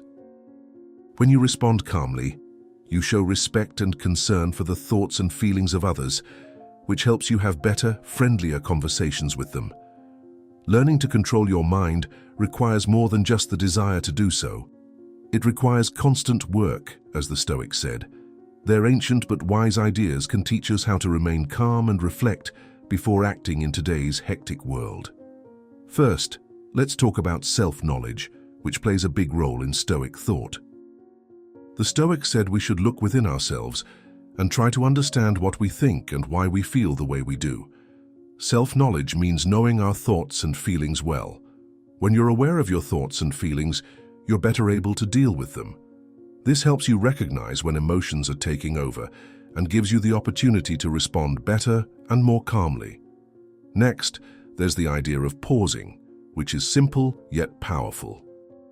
Marcus Aurelius, a Stoic emperor, spoke about the space between an event and our reaction to it.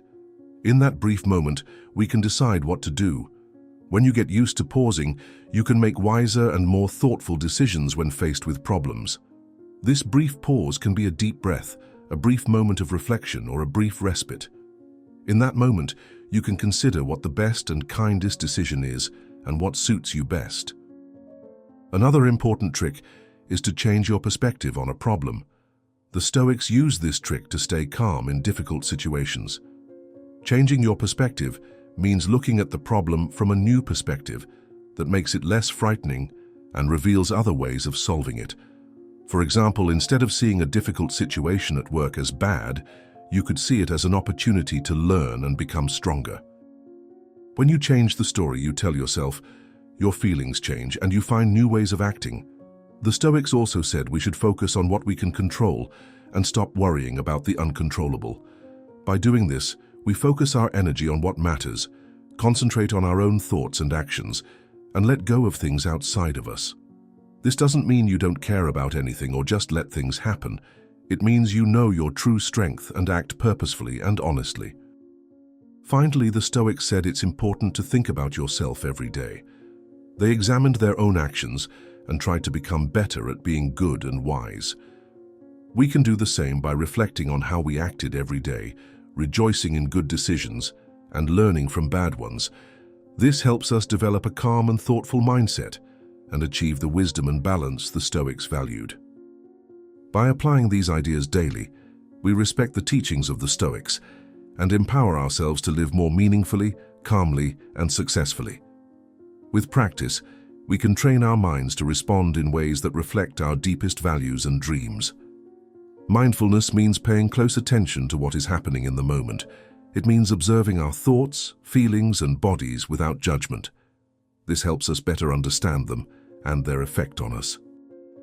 When we practice mindfulness, we follow the Stoic goal of living consciously and purposefully, remaining grounded in the here and now. A good way to practice mindfulness is to focus on your breath. Paying attention to your inhalation and exhalation helps you focus better and bring your mind back when it wanders. This not only helps you relax, it trains your mind and helps you stay focused even in the face of distractions. Another way to practice mindfulness is to pay close attention to what you're doing. Whether you're eating, taking a walk, or doing chores, try to be fully present and perceive everything with interest and an open mind. This will improve your work and help you be prepared and clear in different situations. Body scan meditation is another powerful tool that helps us become aware of our bodies and stay present. By slowly focusing on different parts of our bodies, we feel connected to them and can recognize and release tensions and feelings we carry within us. This is similar to the Stoics' reflection on the body, reminding us not to let bodily sensations dominate our thinking too much. Mindfulness in conversation with others can also change how we interact with them. Being fully present, truly listening, and non-judging helps us understand each other better. This fits with the Stoic idea of caring for others and knowing that they too have their own struggles and feelings. Choosing to react instead of react every day means following the Stoic path to clearer, calmer, and better action. When we practice mindfulness, we gain better tools to approach life's problems with calm, wisdom, and control, thus demonstrating the best of the Stoic life. Now let's consider how we can apply this mindfulness and Stoic ideas in real life to choose cautious responses instead of quick reactions.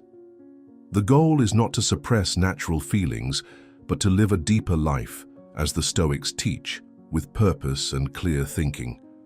To truly live these ideas, we need daily habits that help us respond well. Imagine you're in a difficult situation, perhaps at work or with an unexpected problem. Your first instinct might be to feel annoyed or angry. But this is exactly when you should apply what you learned from the Stoics. Stop, think about the bigger picture, and ask yourself, what would a Stoic do? It's not about suppressing your feelings. It's about examining the problem with a clear mind and finding a helpful response. The goal isn't to get rid of your feelings, but to use them wisely and let your mind guide you. Notice your feelings, understand what makes you feel that way, and then, with a calm and clear mind, choose the best option that aligns with your beliefs and desires. For example, take a short walk to clear your head before answering a sensitive email, or try to figure out what's really bothering you in an argument and deal with the real issue instead of just the minor annoyances.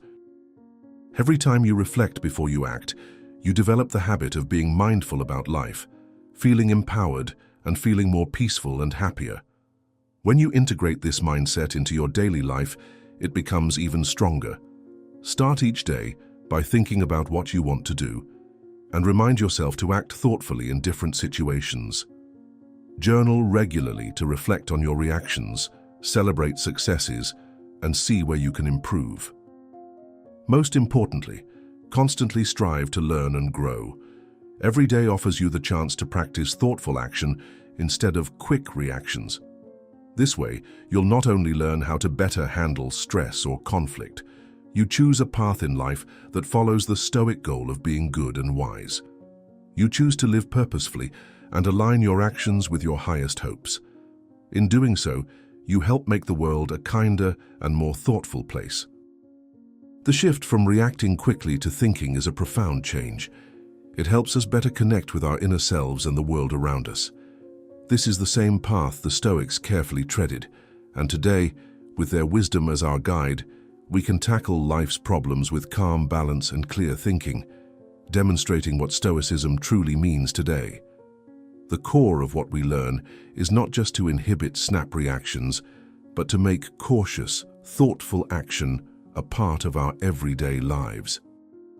By following Stoic ideas, focusing on what we can control, exercising reason and striving to be good, we give ourselves the strength to face difficult times more calmly and thoughtfully. This Stoic path invites us to see every moment as an opportunity to practice careful reflection before action. Whether we encounter small problems, major difficulties, or important decisions, every moment is a chance to demonstrate Stoic virtues such as wisdom, courage, fairness, and self-control. When we repeatedly choose thoughtful action, we feel better about ourselves and also improve the lives of those around us. Remember, learning to respond well rather than react quickly is a long journey that requires constant learning and growth. Like the Stoics, we must look honestly at ourselves, examine how we are doing, and change what needs to be changed. This commitment to growth helps us become who we want to be and spills over to our friends, families, and communities, touching many lives around us. As we end this journey together, remember that every moment is a choice. Every moment gives you the chance to bring calm, strength, and the wisdom of Stoicism into your life. Your response is like the thread that connects your character with meaning and diligence. In parting, I invite you to continue exploring. Search for videos that teach you more about living wisely and well. Imagine facing big problems and emerging stronger and wiser. What if you could use ancient, wise ideas to help you get through difficult times today? Let's learn from Marcus Aurelius, a great Roman emperor and thinker, and see how his timeless wisdom can help us become internally strong during difficult times. Marcus Aurelius was one of the most powerful men of his time, yet he struggled with many problems, from political disputes to personal loss. During these difficult times, he wrote a book called Meditations to help himself think better and grow. His thoughts have helped many people for centuries, giving them advice for a good and happy life. Today's world is fast-paced and can be characterized by uncertainty. Therefore, inner strength and the ability to move on are more important than ever.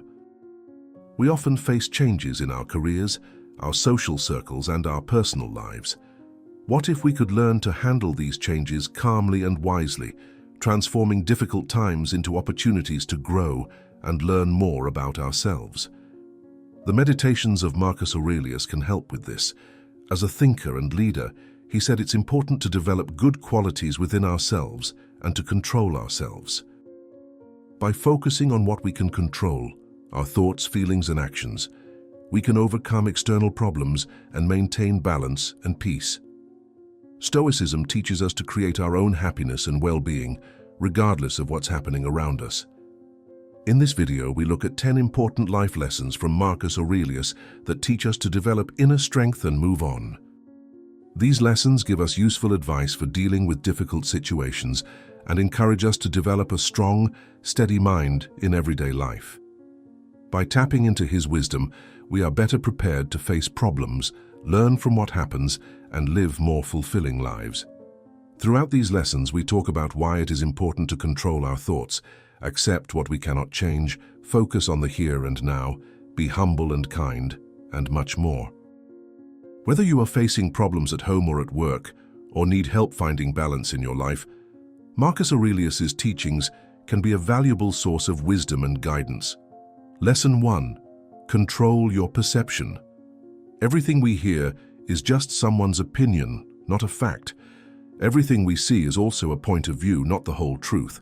Our view of the world shapes our thinking, influences our reactions to things, the way we speak to others, and our self-perception.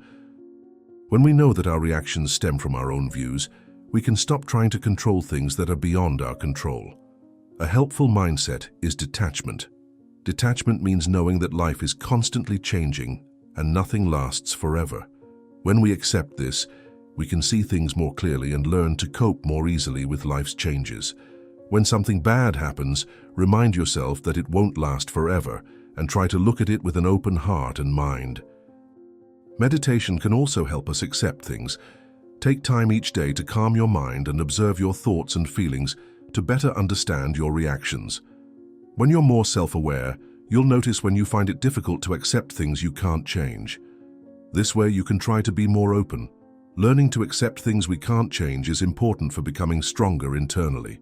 Through mindfulness, distance, and meditation, we can deal with life's problems in a more balanced way. This mindset not only helps us navigate difficult times with composure, but also helps us enjoy the beauty and joy of life. Marcus Aurelius put it succinctly: accept what fate gives you and love the people it places in your life, but do it with all your heart. Don't dwell on the past and don't dream too much about the future. Focus on the present moment. It reminds us not to waste time regretting the past or worrying about the future.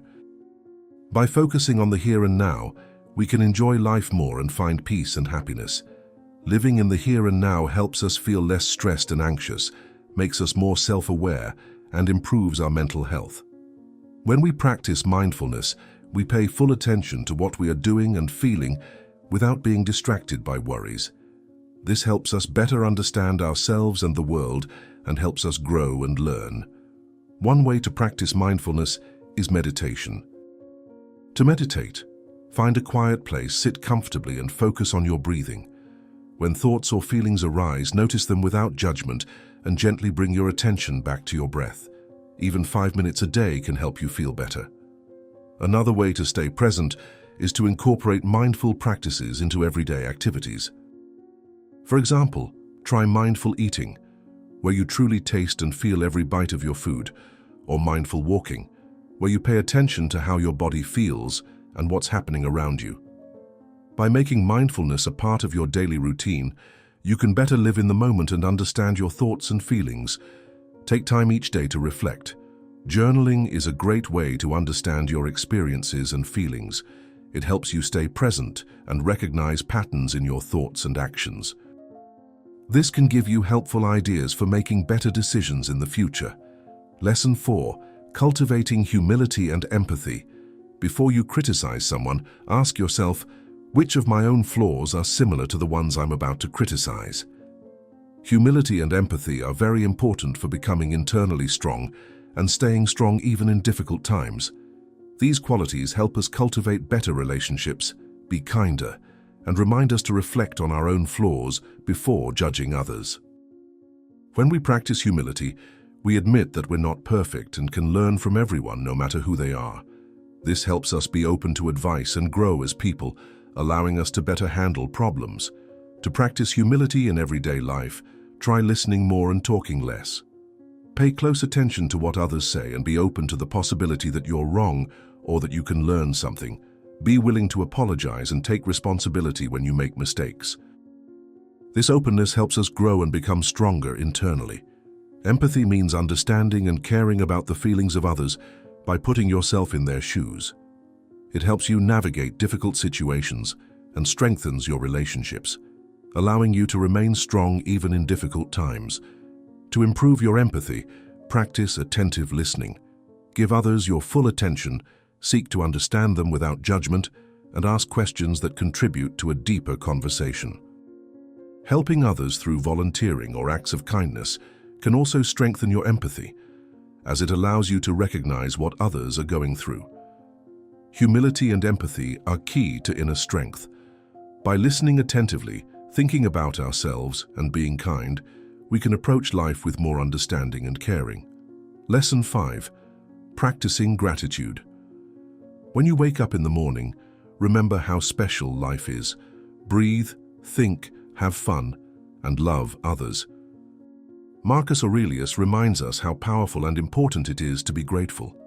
When we focus on the good things we have and enjoy the beauty around us, we can think more positively and become stronger inside to overcome difficult times.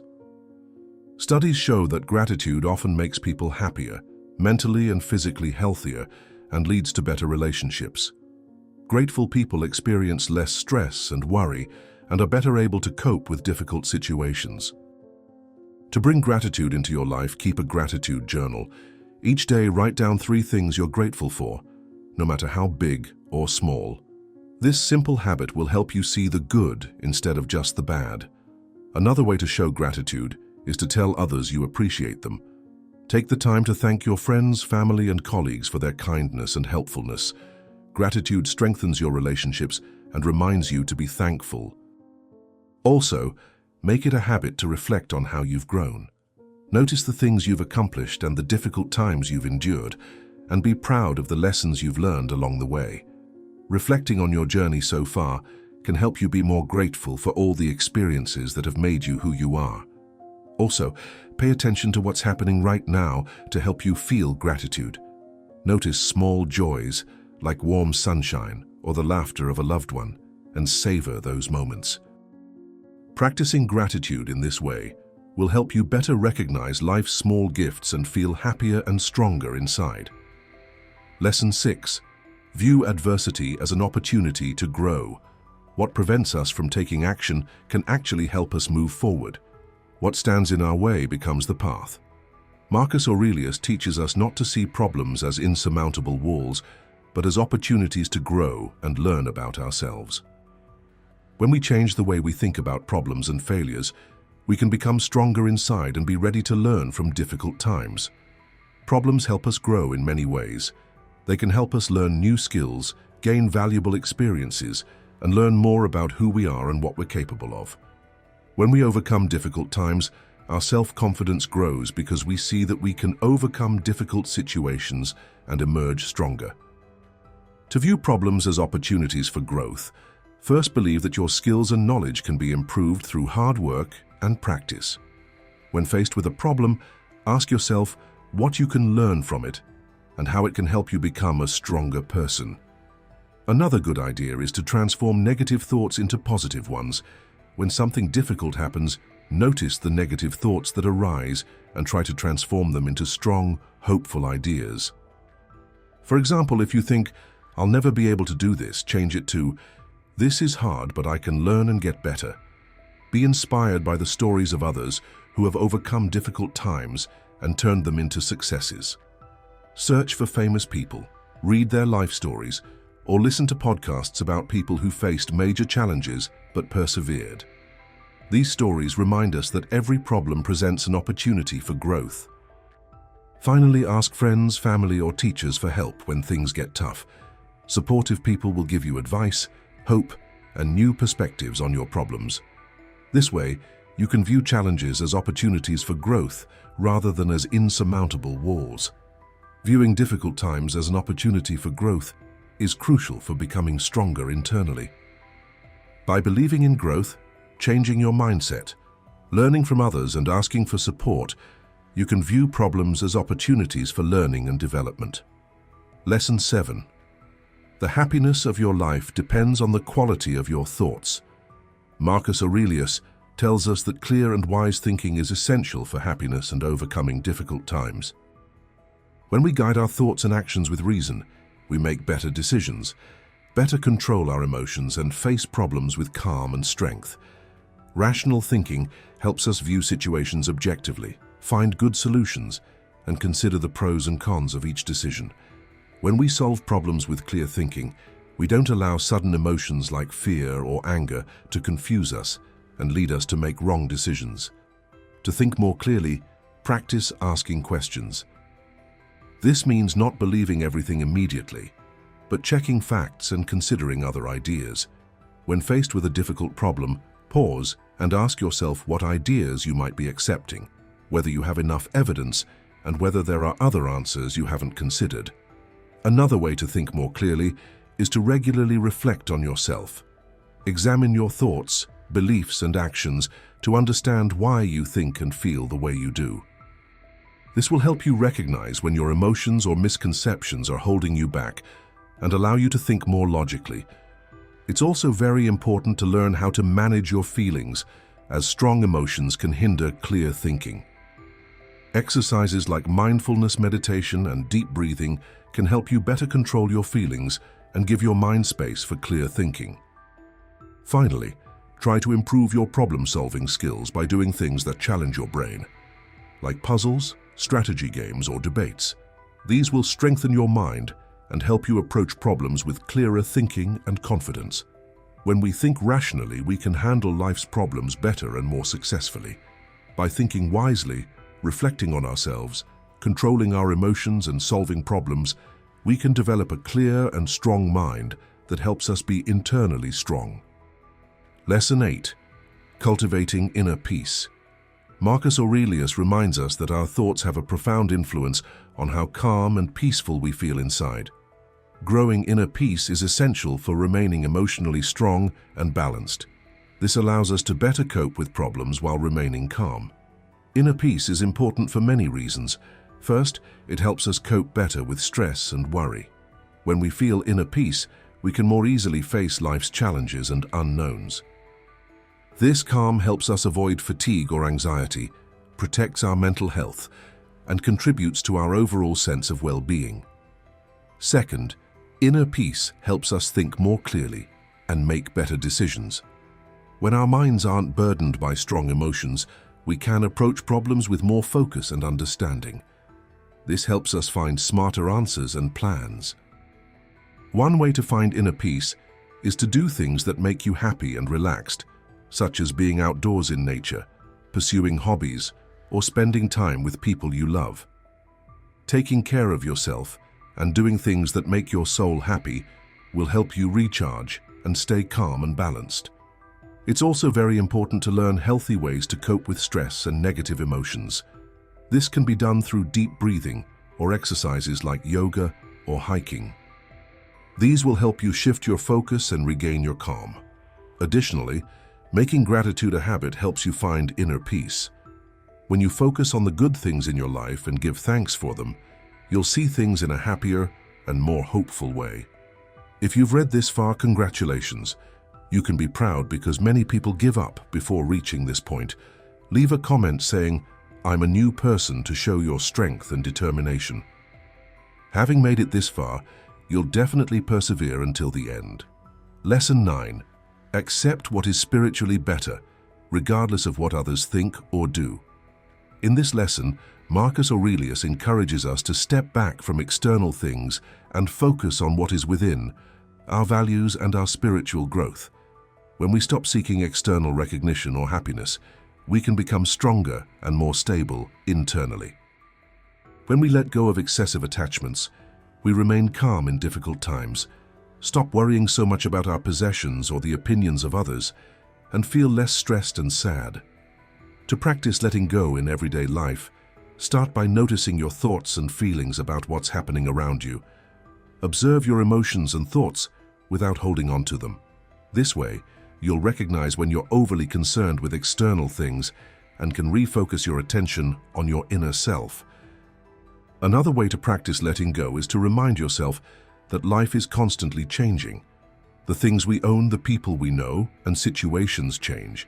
Therefore, trying to derive lasting happiness from these external things won't work forever. Instead, seek to find happiness and peace by growing as a person, living according to your values, and connecting with your spirit. When you know what matters most to you, you can let go of external influences that don't align with your values. Take time to reflect on your beliefs and let them guide you. Try spiritual or quiet activities like meditation, journaling, or prayer. These will help you connect with yourself, let go of external distractions, and focus more on your personal and spiritual growth. Letting go of external things is a good way to become stable and strong internally. By being mindful, accepting change, knowing your values, and pursuing spiritual activities, you can face life's challenges with calm and balance. Lesson 10. Be grateful for what you have instead of desiring what you don't have. In this final lesson, Marcus Aurelius reminds us of the importance of persevering, even when things are difficult. By remembering the good things we already have and believing we can grow, we can continue to improve even when faced with challenges. Perseverance is the key to overcoming difficult times. It helps us overcome difficulties, learn from mistakes, and achieve our goals. In the process, we become stronger inside. To stay inspired and continue to develop, start by setting clear goals that align with your interests and passions. Knowing what you want will help you stay focused even in difficult times. Break your goals down into small steps and celebrate each success. Another way to stay motivated is to be kind to yourself. Recognize that everyone has struggles and it's okay to have tough days. By being gentle with yourself, you can maintain a positive attitude and keep going, even when things get difficult. Being with friends, teachers, or groups who share your ideas and dreams also helps you stay motivated. Take time often to reflect on how far you've come, what problems you've solved, what skills you've learned, and how you've grown. Maintaining your drive and moving forward is crucial for overcoming challenges and becoming stronger internally. By being kind to yourself, having supportive friends, and remembering your progress, you can stay motivated no matter what life throws at you. We've just learned 10 important lessons from the writings of Marcus Aurelius that help us build strength and resilience. These lessons teach us to see things clearly, accept what we cannot change, live in the here and now, be humble and kind, be grateful, turn problems into opportunities for growth, think rationally, find inner peace, let go of external things, and keep moving forward. By applying these ancient but wise lessons daily, we can grow as people, overcome difficult times, and live more meaningful and purposeful lives. Remember, achieving inner strength is a process that requires time, practice, and diligence. When facing challenges, consider the wisdom of Marcus Aurelius and strive to live by his ideas. This will not only help you stay strong during difficult times, but will also help you find deeper peace, meaning, and inner happiness. In closing, I invite you to reflect on these 10 lessons and how you can apply them on your own path of growth and discovery. The wisdom of Marcus Aurelius is a timeless guide that can help you tackle life's challenges with calm, wise thinking, and strength. If you've read this far, please comment, "I am a new person, so I know this video has helped you a lot." Have you ever been so angry that you couldn't control yourself? Perhaps because someone said something mean or behaved in a way that hurt your feelings. Have there been days when a simple look or comment made you feel like the whole world was against you? In today's fast-paced, stressful world, it's easy to feel overwhelmed by bad emotions, from minor annoyances to full-blown anger. But is it really possible to remain calm when emotions are running wild? Can we live peacefully without being shaken by what others say or do? Can we maintain our inner peace in the face of external problems? Stoicism, an ancient but still very helpful way of thinking, gives us strong and lasting advice for these problems. Thinkers such as Marcus Aurelius, Epictetus, and Seneca experienced very difficult times, but maintained their inner peace by following the ideas of the Stoics. Today we will learn 7 practical methods that will help you not only manage your emotions, but also completely control them, so that you remain calm inside no matter what happens. What I'm sharing with you here aren't just ideas for reflection. They're ancient teachings from Stoic philosophy, transformed into helpful advice you can apply immediately. I want you to stick with it, because even applying one of these ideas can change your life quickly and significantly. Let's start with the idea of embracing life willingly. An important Stoic idea for finding deep inner peace is to learn to fully accept everything life offers us. This doesn't mean we have to like or agree with everything that happens. Rather, it means approaching every situation openly and without resistance. Marcus Aurelius wrote in his Meditations that we should accept what fate brings us and love the people it places in our lives with all our hearts. This kind of acceptance helps avoid anger and frustration. Imagine a boring chore like washing dishes. If you complain while you're doing it, every dish becomes a chore. But if you enjoy it and are grateful, even washing dishes can bring calm and peace. Epictetus, another Stoic thinker, said we should not wish things to happen the way we want them to, but rather the way they happen. When we do this, life flows more smoothly. That's what readiness means, going with the flow of life rather than fighting it. Consider, for example, a traffic jam. When you're angry and upset, your frustration grows.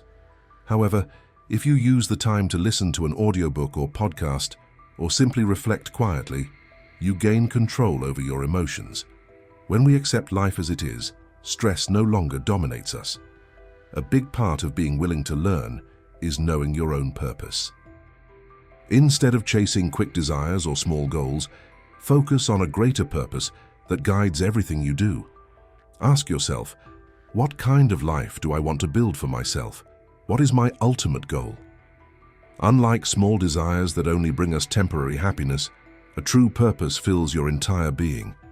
When you live with a strong, meaningful purpose, everything you do feels like a choice. You realize that even difficult or unpleasant things help you achieve something greater. You don't just react to life, you decide how you live it. Think about doing something because you have to, or doing something because you want to. Rushing to finish on time can be stressful, but when you're helping someone or supporting a cause you believe in, even difficult tasks feel good. The action is the same, but your reason changes everything. I choose to do this feels peaceful, while I must do this feels like a burden. Try this mindset every day. When someone says something rude, you have two options. You can let it annoy you and upset you, or you can see it as an opportunity to practice inner calm and strength. Remember, the other person is acting the way they are, but you can choose not to let it bother you. Accepting life as it comes doesn't mean giving up hope for improvement or improvement in one situation. It means understanding that some things are out of your control, but how you react to them is always your choice. This idea is very liberating. It reduces stress and allows you to focus on what matters most. For example, if someone criticizes you at school or work, you can perceive it as a hurtful attack or as an opportunity to learn and grow. Your peace depends not on what happens, but on how you think about it and react. Learning to willingly accept takes time. It doesn't happen overnight. Start small. Say yes to acceptance when you make a mistake. See small problems as an opportunity to grow stronger. Learn to face annoyances calmly and patiently. With practice, anger will weigh less on you. You're no longer so easily shaken by the things around you. Instead, you discover a quiet, growing strength within, the kind of strength that allows you to live your life the way you want to. Now let's talk about the second idea, giving up the habit of judging others. Have you ever considered why it's so easy to get annoyed or angry with others? Most of the time, it's because we constantly judge them. Think about how often you tell yourself that someone is rude, selfish, slow, or unreliable. These judgments not only change our view of others, but also make us angry inside. From a Stoic perspective, letting go of judgment is one of the best ways to free ourselves from unnecessary sadness or anger. People see the world through their own eyes. When someone behaves unexpectedly, our first reaction is to label them or blame them. For example, if a driver in front of you is driving slowly, you might think they're careless or stupid, but maybe they're a novice driver or have children in the car and are driving carefully. What's happening around us doesn't affect our feelings. Our thoughts about it do. Judging others puts an additional strain on our emotions. These thoughts don't simply disappear. They develop into frustration, anger, and bitterness. Imagine a colleague who is often late. If you consider them lazy or rude, you'll become more annoyed every day. But if you think they might be helping someone who's sick or going through a difficult time you don't know about, you'll be less upset. This doesn't mean you're excusing bad behavior, but it does mean you won't let it rob you of your peace. You begin to realize that judging others hurts you more than the person you're judging. When you stop labeling people, your mind and heart feel lighter. When we stop judging, we open ourselves to more kindness, not only toward others but also toward ourselves. Stoicism teaches that we cannot control the actions of others, but we can always choose how we react. When we judge less and seek to understand more, we create space for patience, caring, and inner strength. This doesn't mean you no longer know what's right or that you'll allow others to mistreat you. It means you no longer have to react so quickly, labeling someone good or bad based on a particular action. People are complicated just like you, Everyone has problems, worries, and reasons for their behavior. Ultimately, stopping judging others means choosing peace over anger. It means freeing yourself from the burdening feelings that arise when you try to control others or dictate how they should be. When you stop judging, you stop allowing unnecessary negative feelings. In this quiet space, you find clear thinking, peace, and strength. Keep listening. We'll learn more powerful ideas of Stoicism that can transform not only your feelings, but your entire life. These lessons aren't just about thinking. They're about building a consistent, deep, and lasting inner peace. Stoicism doesn't tell us to ignore our problems. It helps us see them clearly and understand them better. Marcus Aurelius, a wise Stoic, said we always have the choice to remain still and not get upset. There's never a real reason to lose our composure over things we can't change. No one is just good or just bad. People are a mixture of different actions, shaped by their experiences, their environment, and their understanding. Think of a situation in which you didn't behave optimally. Perhaps you were tired, stressed, or simply had a rough day. Other people's behavior often reflects how they feel or what they're going through, not who they really are deep down. Even someone who makes mistakes can be kind when they're doing well. On the other hand, even people who are normally calm and pleasant can lose their temper when faced with difficulties. Imagine you're sitting in a restaurant and the waiter spills water on your table. You might feel angry or annoyed and think, how careless. But if you pause for a moment and consider whether the waiter might be having a very rough day, your feelings might change.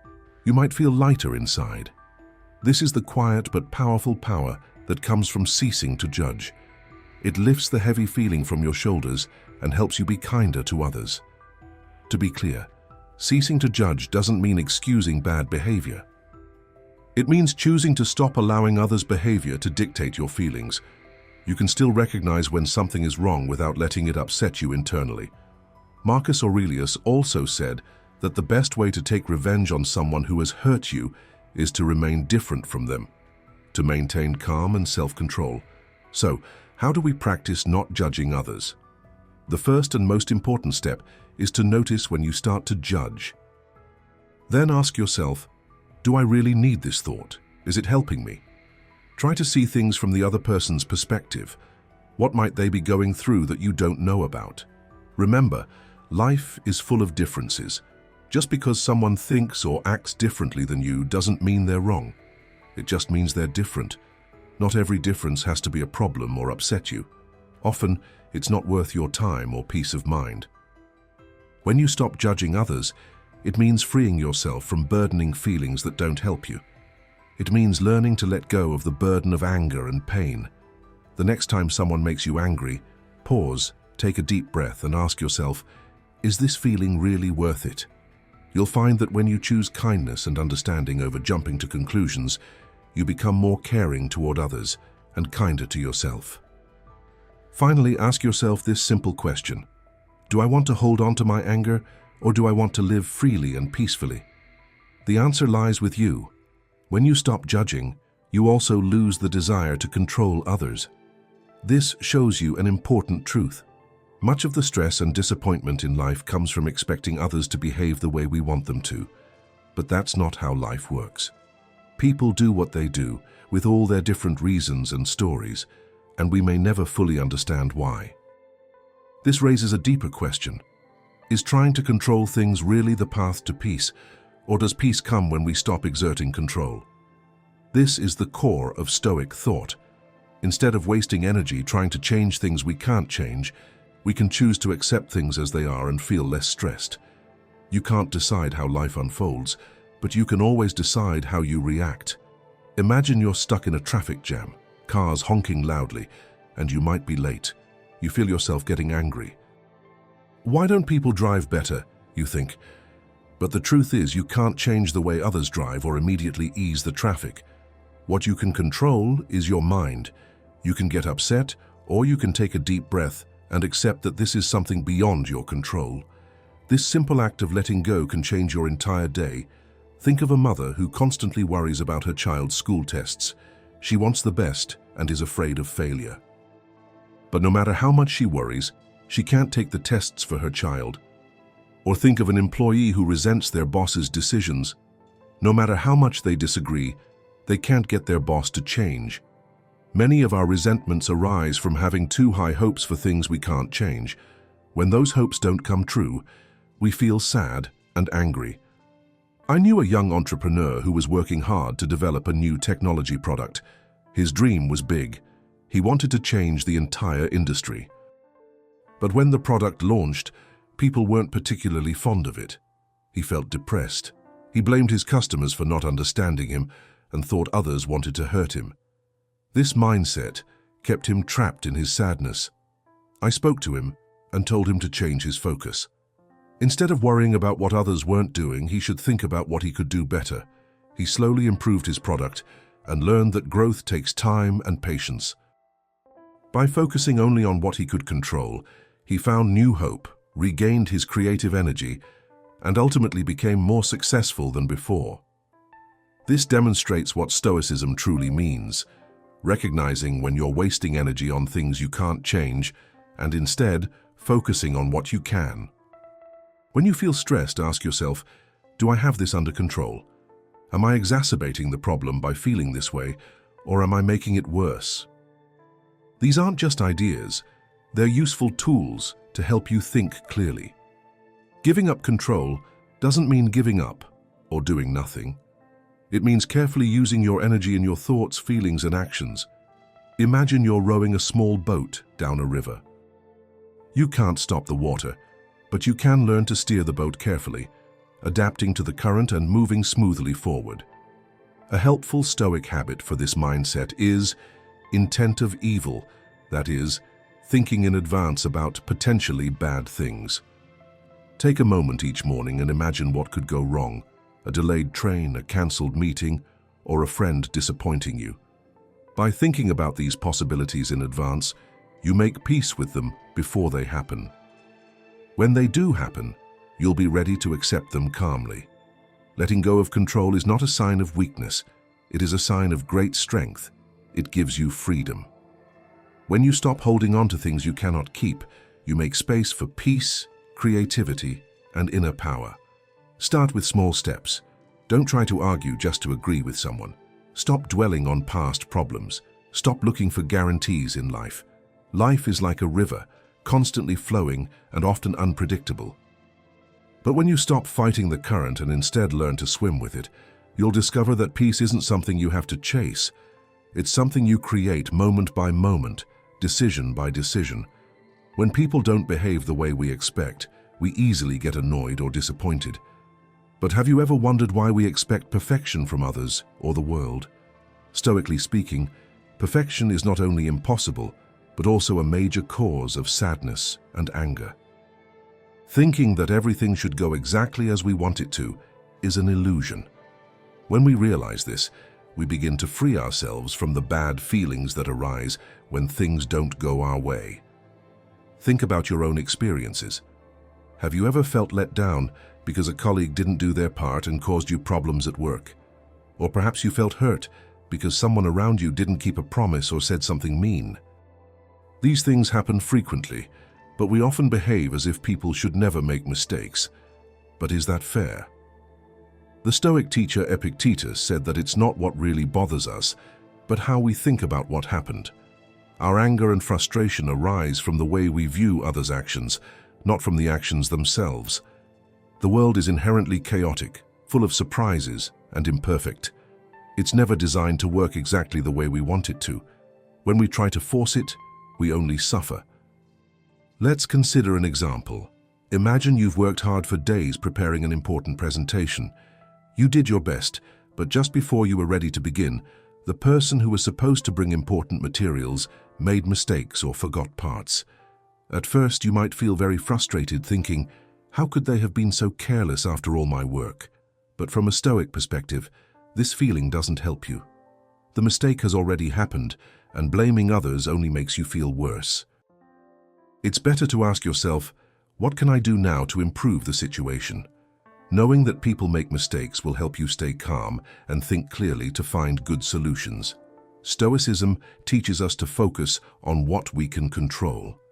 Marcus Aurelius, a Stoic emperor, said we should remind ourselves every day that we will encounter people who are rude, ungrateful, proud, or selfish. These are not uncommon. They are a part of life. He said people act this way because they don't truly understand what is good or bad. By expecting these problems, we prepare ourselves to respond with patience and strength.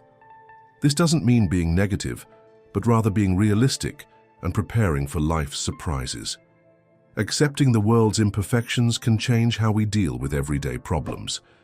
If someone breaks a promise, don't be immediately offended, but remember that everyone has problems you don't see. If you feel misunderstood, don't get defensive. Try to calmly explain yourself. Perhaps the other person didn't mean to hurt you, but simply didn't understand your point of view. If someone is rude or harsh, ask yourself if their words really hurt you, or if your own thoughts are making you feel bad. Accepting imperfection doesn't mean we stop trying to improve ourselves or help the world. In fact, this way of thinking liberates us. When we stop demanding that others meet our personal standards, we are no longer constantly disappointed and can focus our energy on what matters most. Think about personal relationships. We often wish our partner understood us perfectly and simply knew how we felt without us having to say anything, but even the most loving person can't read minds. If you stop blaming your partner for not fulfilling your unspoken desires and instead ask yourself if you could express your needs more clearly, you'll reduce frustration and strengthen your relationship through better communication. When we truly accept imperfection, we begin to see the beauty in flaws. The colleague who forgets deadlines, the friend who lets us down, the stranger who is rude. All these are opportunities to practice kindness and strength. Ask yourself, have I ever made mistakes? If you want others to understand and forgive you, shouldn't you do the same for them? This way of thinking reminds us that everyone is imperfect, just like us, and most try their best to handle the situations they face. Seneca, another great Stoic, said that true freedom belongs to the brave. Being brave enough to accept imperfection is a sign of goodness and a key to inner peace. You don't need a perfect world to be happy. When you stop expecting perfection from people or life, a heavy burden falls from your shoulders. Marcus Aurelius also said that our happiness depends on the quality of our thoughts. By training our minds to accept life as it is, not as we wish it to be, we find peace even when things are difficult. This doesn't mean settling for less or accepting harmful behavior. Rather, we learn to live well through clarity, patience, and wisdom. When we begin to accept the world's flaws, we learn something deeper. How we think about what's happening depends not on the events themselves, but on how we react internally. This brings with it a personal challenge. Taking responsibility for our own feelings. The outside world is full of disorder, and people often don't live up to our expectations. Things don't often go exactly as we want them to. But should these things therefore be deeply troubling? Accepting that the external world is imperfect is only part of the solution. The more difficult and important part is learning to control our feelings about what's happening around us. This raises a big question. Who truly controls our feelings? We ourselves or the situations we face? Stoic philosophy advises us to face this question honestly. Imagine you're standing in a busy supermarket line on a crazy weekend. It's loud and stressful. Suddenly someone pushes in front of you without a word. No sorry, no excuse me. You're immediately annoyed. You might think, that's so rude. It's easy to say something angry or remain annoyed, but this is where you should pause and reflect. Is this person's bad behavior really worth losing your cool? Even if they did something wrong, your feelings are still your decision. Why should their actions dictate your feelings? If you choose to remain calm, you'll notice something amazing. The irritation begins to fade. The person may never realize what they did, but their actions no longer affect your mood. It may take a few more minutes for you to calm down, but inside you remain calm. What could have triggered hours of bad feelings is just a brief moment that is quickly forgotten. Every day, without even knowing it, we allow others to control our emotions. A harsh word, a cold look, or a forgotten favor can hurt or anger us. But why do we allow others to have this power over our emotions? Marcus Aurelius, a wise emperor and thinker, reminded us that we have complete control over our minds, even if we cannot control what happens outside. In this control lies our true strength. His words reveal a timeless truth. You cannot control what others do, but you always choose how you react. Remember a situation in which you were unfairly criticized, perhaps at work or by someone close to you. Your first reaction might be anger or a desire to defend yourself. But what if you had told yourself at the time that your worth doesn't depend on another person's opinion, and that your peace of mind isn't up for debate? That would change everything. How can we begin to control our emotions? It starts with simple yet powerful habits. First, learn to harness the power of a pause. When something upsets you, don't react immediately. Instead, ask yourself, am I overreacting? Is it really worth losing my cool? This brief pause creates space between what's happening and your reaction. In this moment, you can choose calm over chaos and wisdom over impulse. Another tried and true method of the ancient Stoics is to keep a daily journal of your feelings. Take a quiet moment every evening and reflect. What strengthened or upset me today? What tested my calm? How did I react? Could I have handled it better? Writing like this isn't just taking notes. It's a way to closely examine your feelings. Over time, you'll recognize patterns, moments when you lose control, and become clearer about how you can change. This way, step by step, you'll develop a strong, peaceful mind. Taking control of your own emotions is the key to a calmer life. The truth is, no one can truly make you angry or upset unless you allow it. Marcus Aurelius put it clearly. If something external bothers you, the pain isn't due to the thing itself, but to your assessment, and you can change that assessment at any time. These ideas aren't just words, they're a call to action. They remind us that feelings, however strong, are part of us. They arise not from what others say or do, but from our thoughts about them. It's your job to keep your peace. If you guard it carefully and calmly, you'll find that little can shake your inner calm. Do you find this way of thinking sensible? If so, like this post and share your thoughts in the comments. I'm very interested in hearing your stories and ideas. And if you disagree, I'd love to hear your opinion too. Your thoughts could spark a great conversation that helps us all learn and grow. Let's continue to grow together as we move on to the next important lesson. Lesson 6.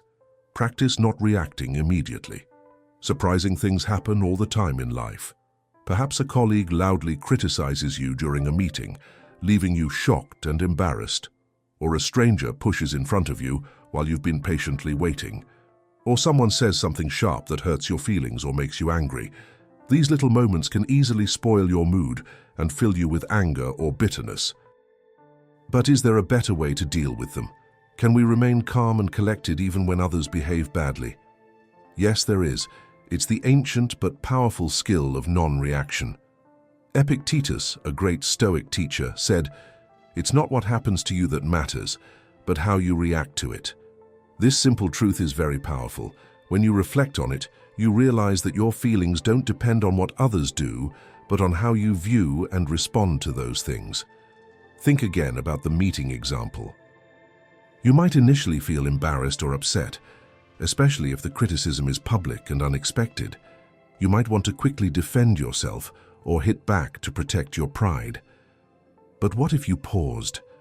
What if, in the brief moment between what happened and your reaction, you asked yourself, why should this spoil my mood or make me feel less important? Your colleague's quick, thoughtless words don't diminish your abilities. They simply reveal how the person felt in that moment.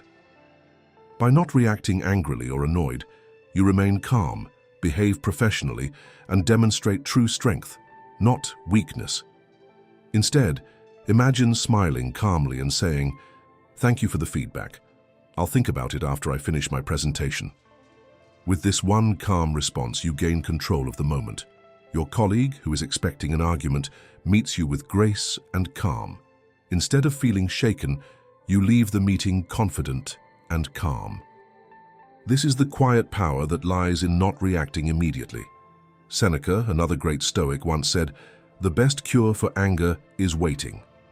One of the best ways to avoid reacting too quickly is to take your time. If someone says something hurtful or treats you unfairly, don't respond immediately. Instead, take a deep breath and think. If the problem involves texts or emails, wait to respond, perhaps for an hour or even a whole day. Taking your time helps you see things clearly, and when you see clearly, you can respond wisely instead of acting impulsively. Sometimes the strongest response is to say nothing at all. Not fighting back doesn't mean you're weak. It shows you're in control. By not getting angry, you maintain control of your emotions. There's an old saying, if a donkey kicks you and you kick back, you're both donkeys. This funny but wise story teaches us that fighting negativity with more negativity only drags you down to the same level.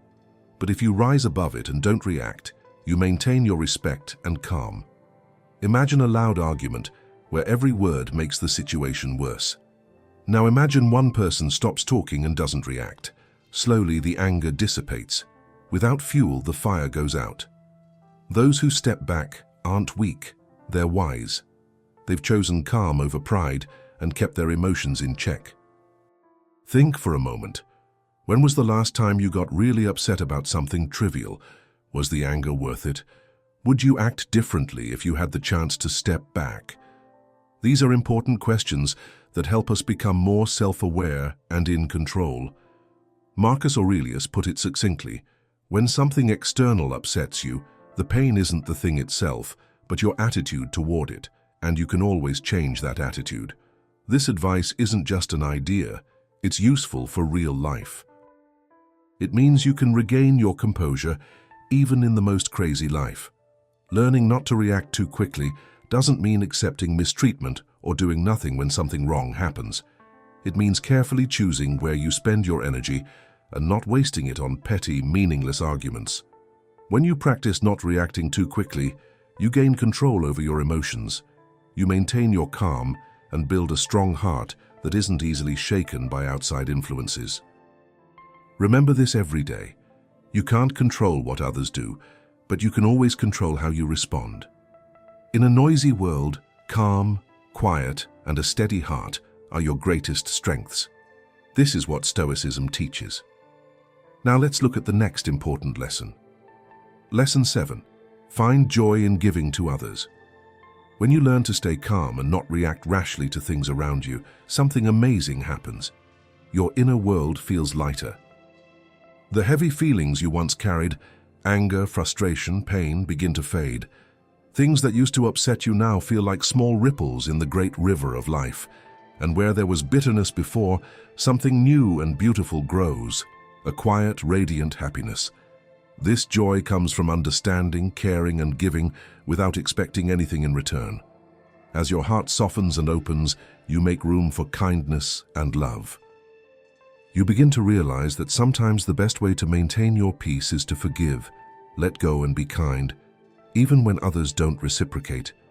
This isn't weakness, it's a rising up, where the mind clears and the heart opens to include others, even those who make mistakes. Marcus Aurelius reminds us to take a moment each morning to reflect on the gift of life, to feel joy, and to love. These are the blessings that come with each new day. These simple yet profound words help us remember how fortunate we are. Every morning is a chance to love, to help others, and to live with a more open heart than before. From Marcus's perspective, forgiveness isn't something distant or difficult to achieve. It's the knowledge that helping others makes not only them happy, but us too. I remember the story of a friend who worked in a difficult workplace where he was often criticized, sometimes unjustly. Instead of getting angry, he decided to pause and reflect. He asked himself, are they dealing with something I don't know about? One day, he learned that a very critical colleague was having serious money problems. This changed his perspective. Instead of fighting back, he stayed calm, listened, and helped whenever he could. Over time, their relationship improved, and tensions in the workplace lessened. The same principle works in families. Small arguments can escalate into big problems. Imagine a family member who criticizes you all the time. Their words may hurt, but remember, the criticism often stems from their own fears or problems, not from their intention to hurt you. Understanding this will help you calm your anger more easily. Forgiving doesn't mean accepting bad behavior. It means choosing not to let them dictate your feelings. Anger often arises from expecting others to act the way we want them to. But life isn't perfect. Everyone has their hidden struggles. Knowing this helps us let go of our expectations. When expectations fade, anger loses its power. Forgiveness not only helps us overcome our anger, but also brings profound happiness and relief. Think for a moment. Can you remember a time when you helped someone without asking for anything in return? How did that feel? It was probably peaceful and fulfilling, giving you a joy deeper than any toy or reward. Epictetus wisely said, "No one is free who cannot control himself." Forgiving isn't just giving to others, it's regaining control over your own emotions. It's a form of freedom, a peace that money can't buy. Science today shows that people who often do good deeds and help others are happier. Even the ancient Stoics knew this. Forgiving isn't just a good deed, it's a path to a more fulfilling, richer life. Now ask yourself, can I try to see things from the other person's perspective? What could cause them to act this way? If we ask ourselves these questions often, they will help us become less resentful and better understand others. When was the last time you helped someone without expecting anything in return? How did you feel? Thinking about moments like these can help you practice forgiveness on a daily basis. It doesn't have to be difficult or complicated. Sometimes it's enough to be patient when someone makes a mistake, or not try to control things you can't change. Instead of holding on to your anger, strive to improve yourself. When you show someone kindness, be grateful for the opportunity and let go of any bitterness. Seneca once wisely said, "Wherever there is a person, there is an opportunity for kindness. No matter where life takes us, we have the chance to be kind. Choose to forgive, not just others, but yourself as well." By giving and understanding, we create a better world for everyone. Forgiveness isn't just something you do, it's the key to living a free and peaceful life. Finally, we discussed 7 ways to remain calm within and not be bothered by the anger or resentment of others. These ideas aren't just thoughts to ponder, they're tools you can use daily to find true inner freedom. When we accept things as they are, we connect better with life. When we stop judging, we free ourselves from burdening feelings. Relinquishing control and accepting imperfection helps us manage our emotions and avoid hasty reactions. All of this helps us gain better control of ourselves. Besides, the joy of caring for others is one of the most wonderful gifts we can give, not only to others, but also to ourselves. If this video helped you and you haven't liked it yet, please click like. Your support helps us share these good ideas. Feel free to share this video with people you care about. Sometimes a little message can brighten someone's day. Have you ever felt like someone's words or actions ruined your entire day? Maybe it was a mean comment, a moment of carelessness, or simply an unexpected problem. Annoying, right? But the truth is, no one can control your emotions unless you allow them to. What if you could stay calm and collected, no matter what happens? Imagine going through the day so serenely that even the worst things don't upset you. This isn't a dream. It's learning to control your emotions. In this episode, we share 10 important lessons that will help you stop reacting too quickly. Release your anger and regain control of your emotions. These lessons don't mean ignoring your feelings or pretending you don't care. They help you build inner strength to face life's challenges with calm and clear thinking. Whether it's dealing with criticism, setting boundaries, or forgiving, you'll learn to maintain peace and be confident. By the end, you'll have the ideas and ways to stay calm even in difficult times. So if you want to learn the secret of emotional freedom, where no one can change your feelings, start now. Your journey to mastering your emotions begins here. Understand that you decide how you react. Imagine this. You're having a nice quiet day, perhaps having a drink or taking a walk in the park, when suddenly someone says something rude. Your calm vanishes and you feel angry or upset. You may think, "They ruined my day." But the truth is, they didn't. You did. Your feelings are your business, not theirs. No one can decide how you feel unless you let them. Think of it this way. The world may throw problems at you, but only you decide how you respond. Here's a new way of looking at it. Imagine wearing headphones that block out the city noise. The honking cars and loud conversations are still there, but you don't hear them. That's what happens when you control your reactions. You don't have to let the actions of others disturb your peace. There's a wise saying, between what happens and your reaction lies a moment. In that moment, you have the power to choose your response. Through this choice, you grow and become free. When someone cuts you off in traffic or says something unfair about your work, it's easy to blame them for your anger. But what if, instead of reacting quickly, you paused and reflected? In this pause, you find strength. Strength to choose calm over chaos, strength over thoughtless action. Here's an example. Imagine a colleague ignores your idea in a meeting. Instead of reacting immediately or being angry all day, take a deep breath and think. Is this about me, or is it reflecting your own stress or problems? When you see it that way, it won't hurt as much. The good news is that it's not about hiding your feelings, but rather knowing that your feelings are different from your actions. Anger, sadness, and frustration are natural, but they don't have to dictate what you do next. Here's a simple way to practice. When you feel upset, pause and express what you feel inside. Anger, hurt, resentment. This breaks the habit of reacting mindlessly. Ask yourself why you feel this way. Is it because of what happened or your perception? Then decide how you want to act, based on what is right and peaceful for you, not just on what you're feeling at the moment.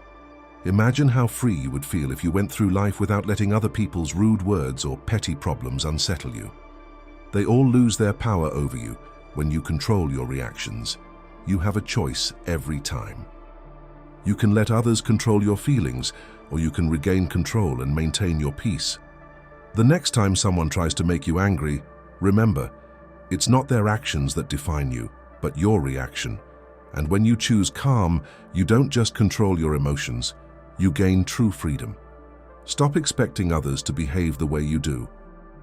Have you ever been sad or disappointed because someone you needed wasn't there?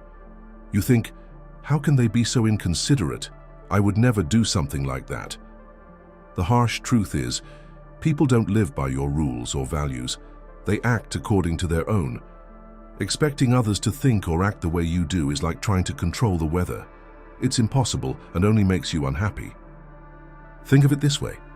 Everyone follows their own path, shaped by what they've experienced, what they believe, and what matters most to them.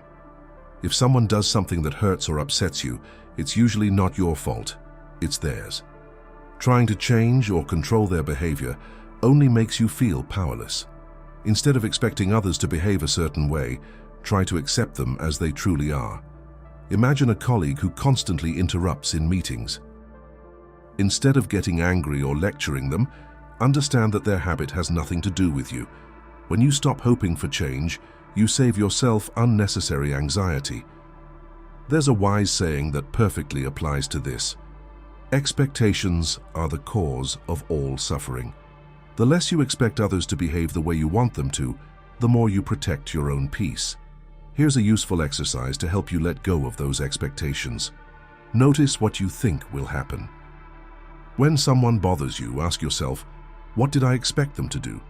Then consider whether it's fair or realistic to expect others to behave the same way you do. Shift your focus. Instead of trying to control others' behavior, consider how you can stay calm and keep your peace. Imagine how liberating that is.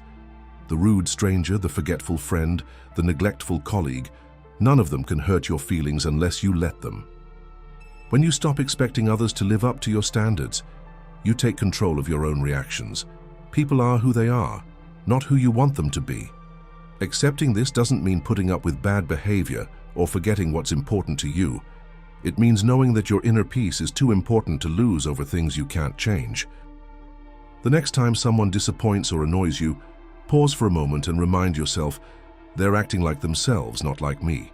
And that's okay, because I choose how I react. When you let go of these expectations, you feel free. free from the actions of others, and free from the burdening feelings they once caused. Think about your last argument. Maybe it was something small, like who was faster, or something bigger, like a fight with a close friend or family member. During heated discussions, did you feel the need to prove you were right? Did you want to show that your side was the better one? We all know this. We cling to our own story as if it were the only truth. But here's the thing. Always having to be right is exhausting and unnecessary. The desire to win every argument or to defend your point of view often stems from self-doubt. It's as if being wrong diminishes your worth or your personality. But what if you no longer had that need? What if you could approach disagreements with curiosity instead of becoming defensive? Here's an important question to remember. Would you rather be right, or would you rather be calm? Wanting to be right often leads to arguments, damages friendships, and makes us angry. But letting go of this need helps us stay calm and understand others better. Imagine someone says something unfair about you.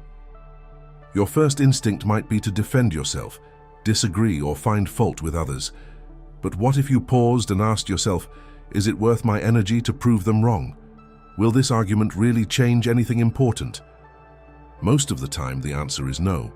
Here's an example. A friend says they're handling a problem better than you. Instead of arguing, you could say, I understand and respect your opinion. This not only calms the situation, but also keeps you calm and avoids unnecessary arguments. The ancient philosopher Lao said something very true. Those who cling too tightly to their opinions will never grow. Giving up the need to be right doesn't mean losing your convictions or stopping speaking your mind. It means knowing that not every disagreement has to end with your side winning. It means knowing when to enter the fight and when to step back. When you feel like arguing, stop and take a deep breath. Ask yourself if it's worth your energy.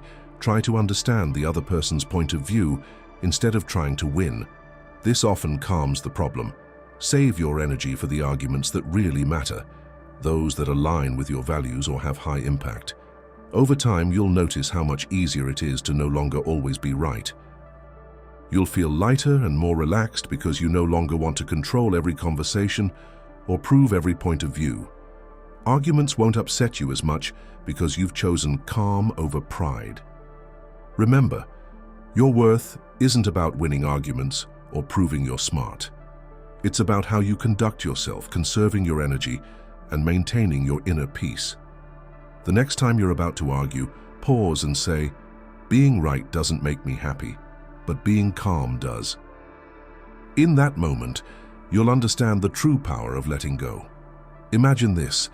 You're enthusiastically sharing an idea you truly care about, and someone interrupts with a nasty comment. The words hurt you, and your self-confidence plummets. Why does this happen? Because we often let the words of others determine how we feel about ourselves.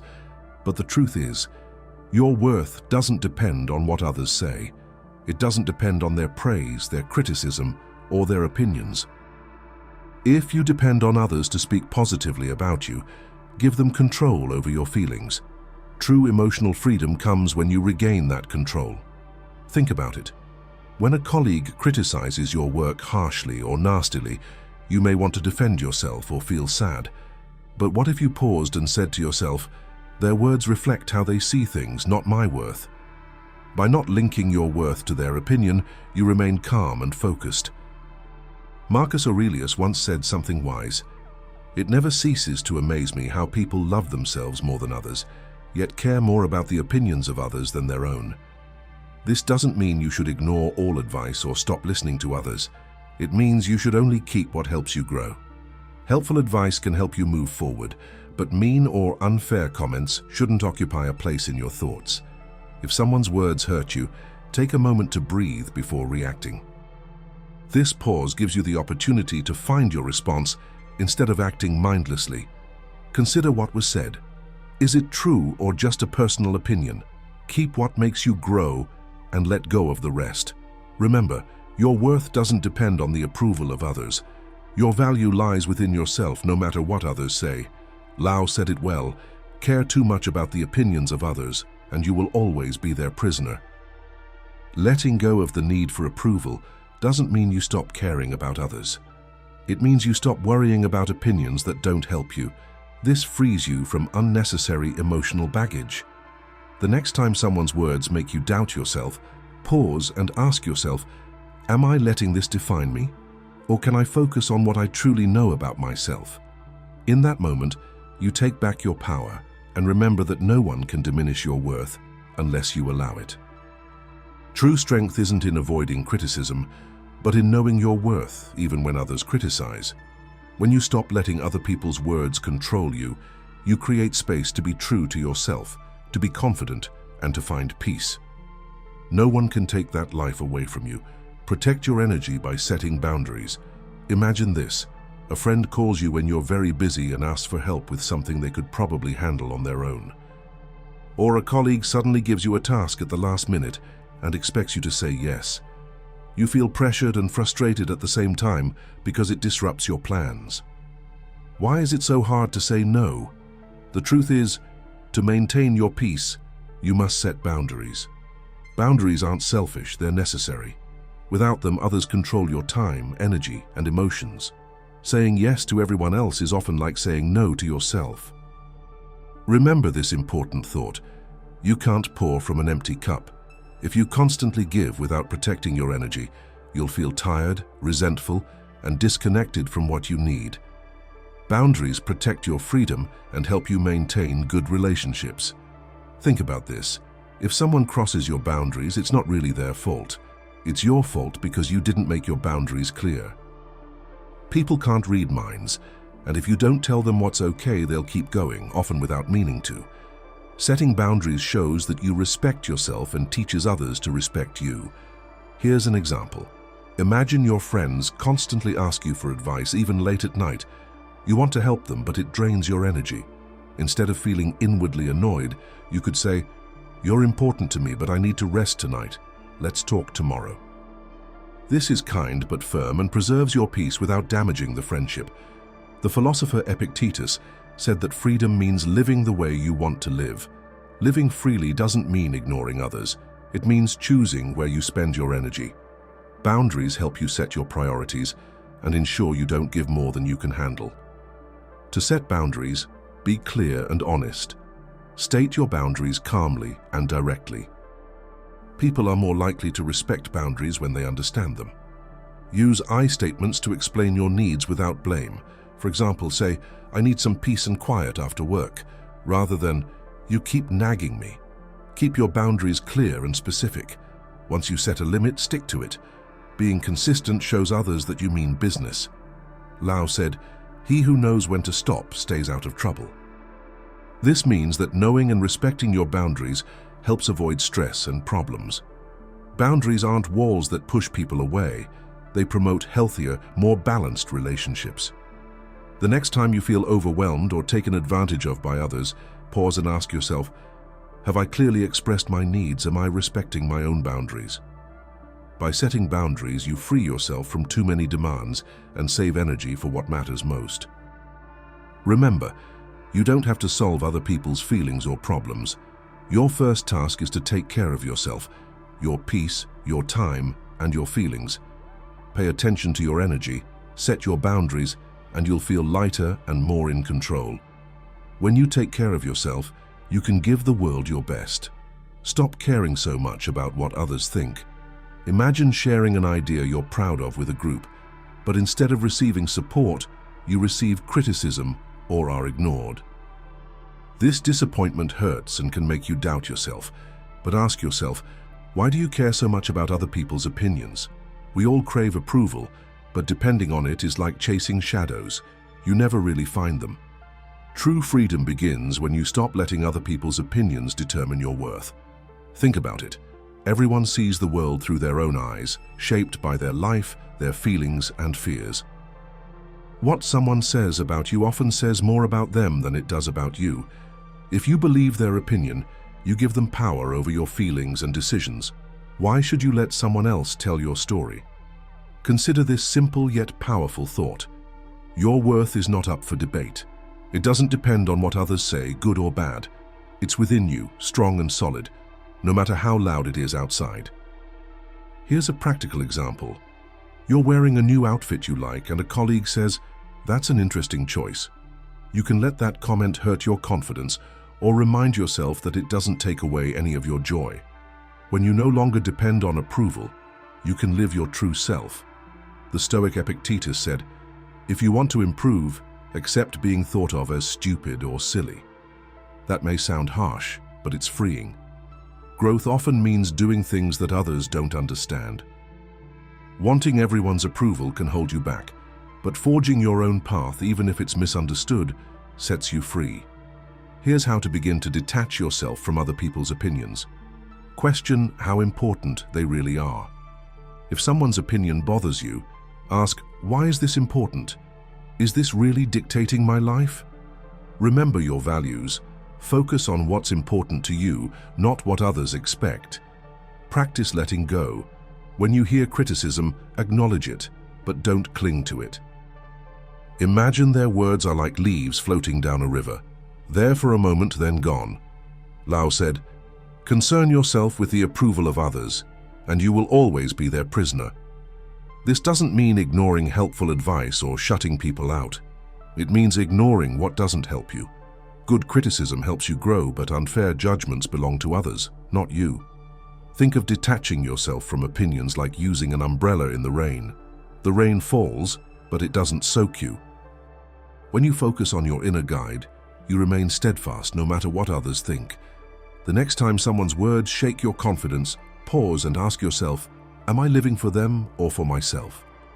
When you choose to detach, you reclaim your freedom, protect your peace, and build a life that is truly yours. Remember, your path is yours, and it's too important to let hasty opinions change. Instead of getting angry, try to remain silent. Imagine you're in the middle of a big argument. Someone deliberately says something hurtful, and you feel your anger growing. Your heart races, your face heats up, and you want to respond with something sharp. But what if you don't say anything? Silence is one of the most powerful tools you have when dealing with negative people. It's not about giving up or running away from problems. It's about choosing calm over chaos. Silence doesn't mean being weak. It means being strong enough to protect your peace instead of fighting back. There is wisdom in that. The less you react to negativity, the more peaceful your life becomes. Silence can say a lot. It means, "I won't allow your actions to control me." Let's take an example. Imagine someone at work is trying to make you look bad in front of others during a meeting. You have two options: speak up or remain silent. By remaining silent, you prevent the desired reaction and maintain calm. This shows everyone who is truly in control. The Stoic philosopher Marcus Aurelius said, "The best response to anger is silence." Anger needs fuel to keep burning, and silence stops that fuel.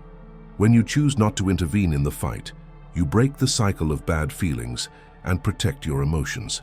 Think of silence as a shield. It blocks out the noise but keeps you out of the fight. How to use silence when someone tries to provoke you. First, pause before reacting. If someone says something that upsets you, take a deep breath. Silence gives you time to think clearly. Listen without defending yourself. Sometimes people just want to be heard. Let them talk without interrupting or feeling like you have to explain anything. Speak only when absolutely necessary. When you respond, be calm, clear, and brief. A Buddhist teaching says, "Speak only when silence makes it better." This doesn't mean hiding your feelings. It means choosing when and how to say what you feel. Silence doesn't ignore problems. It saves your energy for times when your voice matters most. Consider how often we regret words we spoke in anger. Silence stops that regret. It helps you think carefully before reacting rather than acting mindlessly. Silence often speaks louder than words. The next time someone tries to make you angry, pause and ask yourself, does talking help, or does it only make things worse? By remaining silent, you maintain your peace, show strength, and stay in control of the situation. Remember, silence is not an answer, it is wisdom. It means you can rise above the noise and say, "Your words don't control me, my peace does." And so you win without raising your voice. Practice gratitude.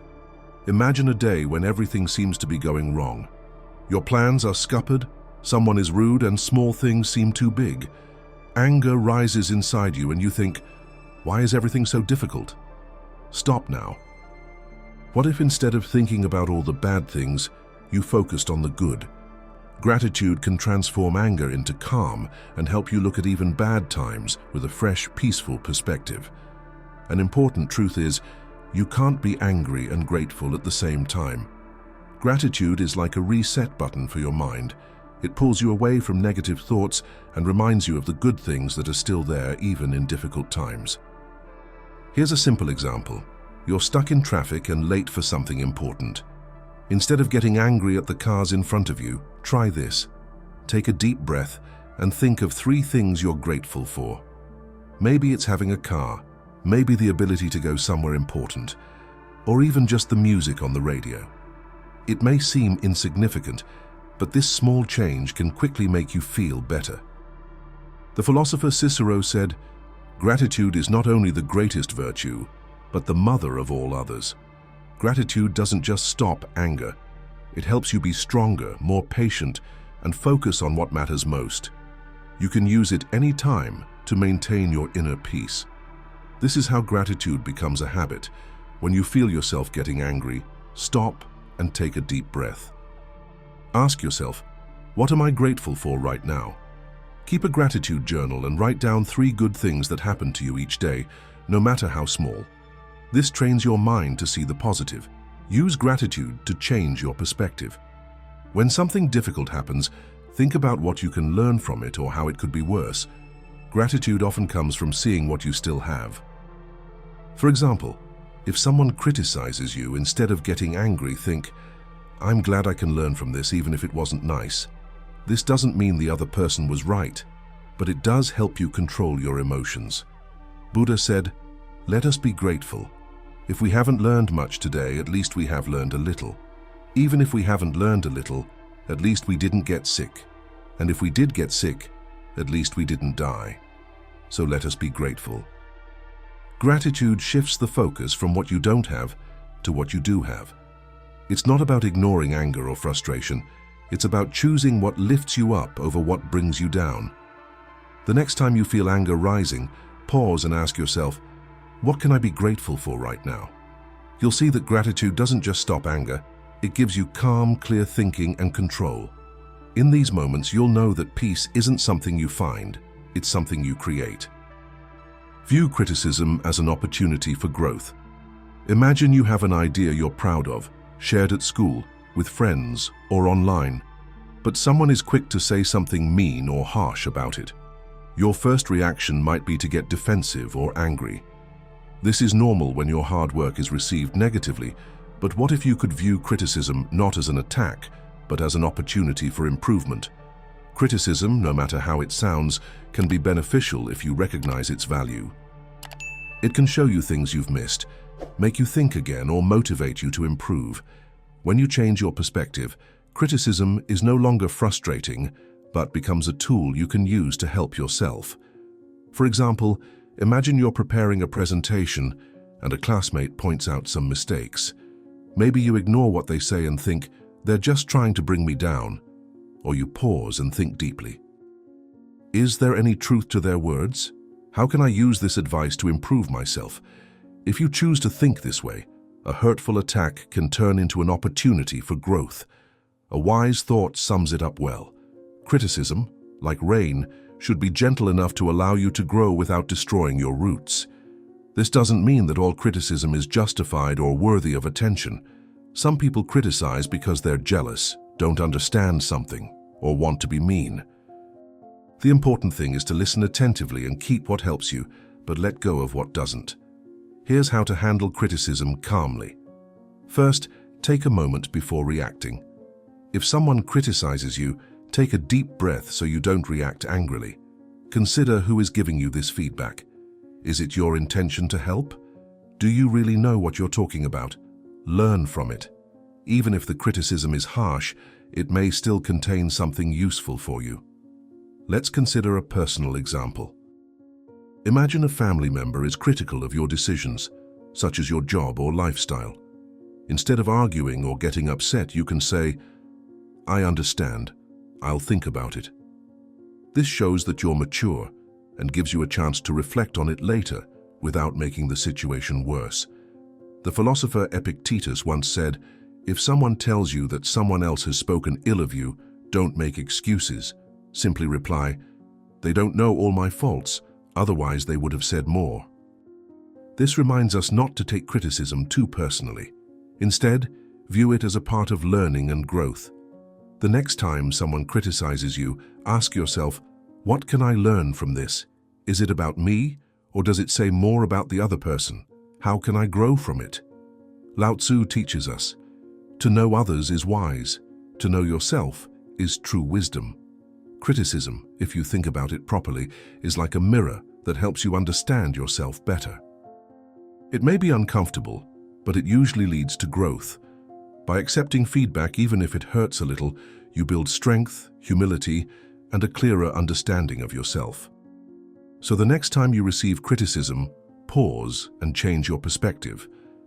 Don't see it as a problem, but as a step toward becoming your best self. Remember, growth often comes from difficult moments, and those who accept them are stronger than any criticism. Now let's talk about how to let go. Imagine you're holding a hot coal in your hand because you'd love to throw it at someone who hurt you. But while you wait for the right moment, the coal constantly burns your hand. Anger, resentment, and hatred work the same way. They hurt you more than the person who caused you the pain. True strength lies not in holding on, but in letting go. Letting go doesn't mean forgetting or saying what happened was okay. It means you no longer carry the heavy feelings that weigh you down. When you let go, you regain your energy, your calm, and your focus on the present moment. Buddha said, holding on to anger is like drinking poison and hoping the other person dies. Think back to a time when someone hurt you. Perhaps they betrayed you, judged you unfairly, or said something mean. How often did you think about it over and over again? How much energy did you waste imagining arguments or revenge? Letting go breaks this tiring cycle. It helps you move on instead of getting stuck in the past. For example, imagine a colleague claims your idea as their own. You could be angry for days, letting it ruin your mood and your work. Or you could let it go, knowing that your value lies beyond just a moment of praise.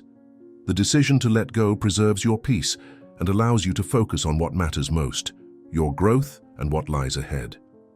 Lao Tzu said, "If I let go of what I am, I become what I could be." Letting go isn't just anger or pain. It also means letting go of the desire for perfection, the fear of failure, or the attempt to control everything.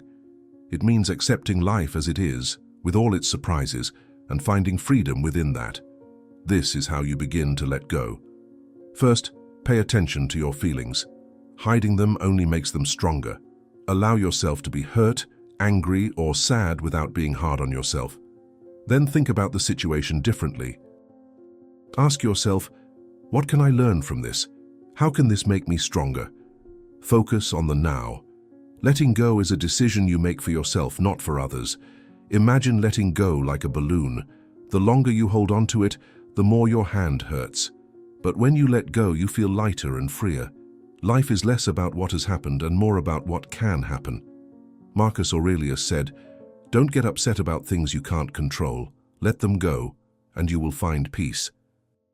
This doesn't mean allowing yourself to be mistreated or ignoring problems. It means choosing where you focus your energy.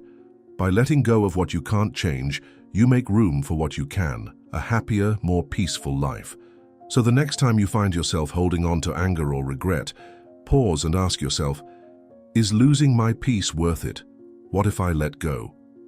Your answer will help you find inner freedom.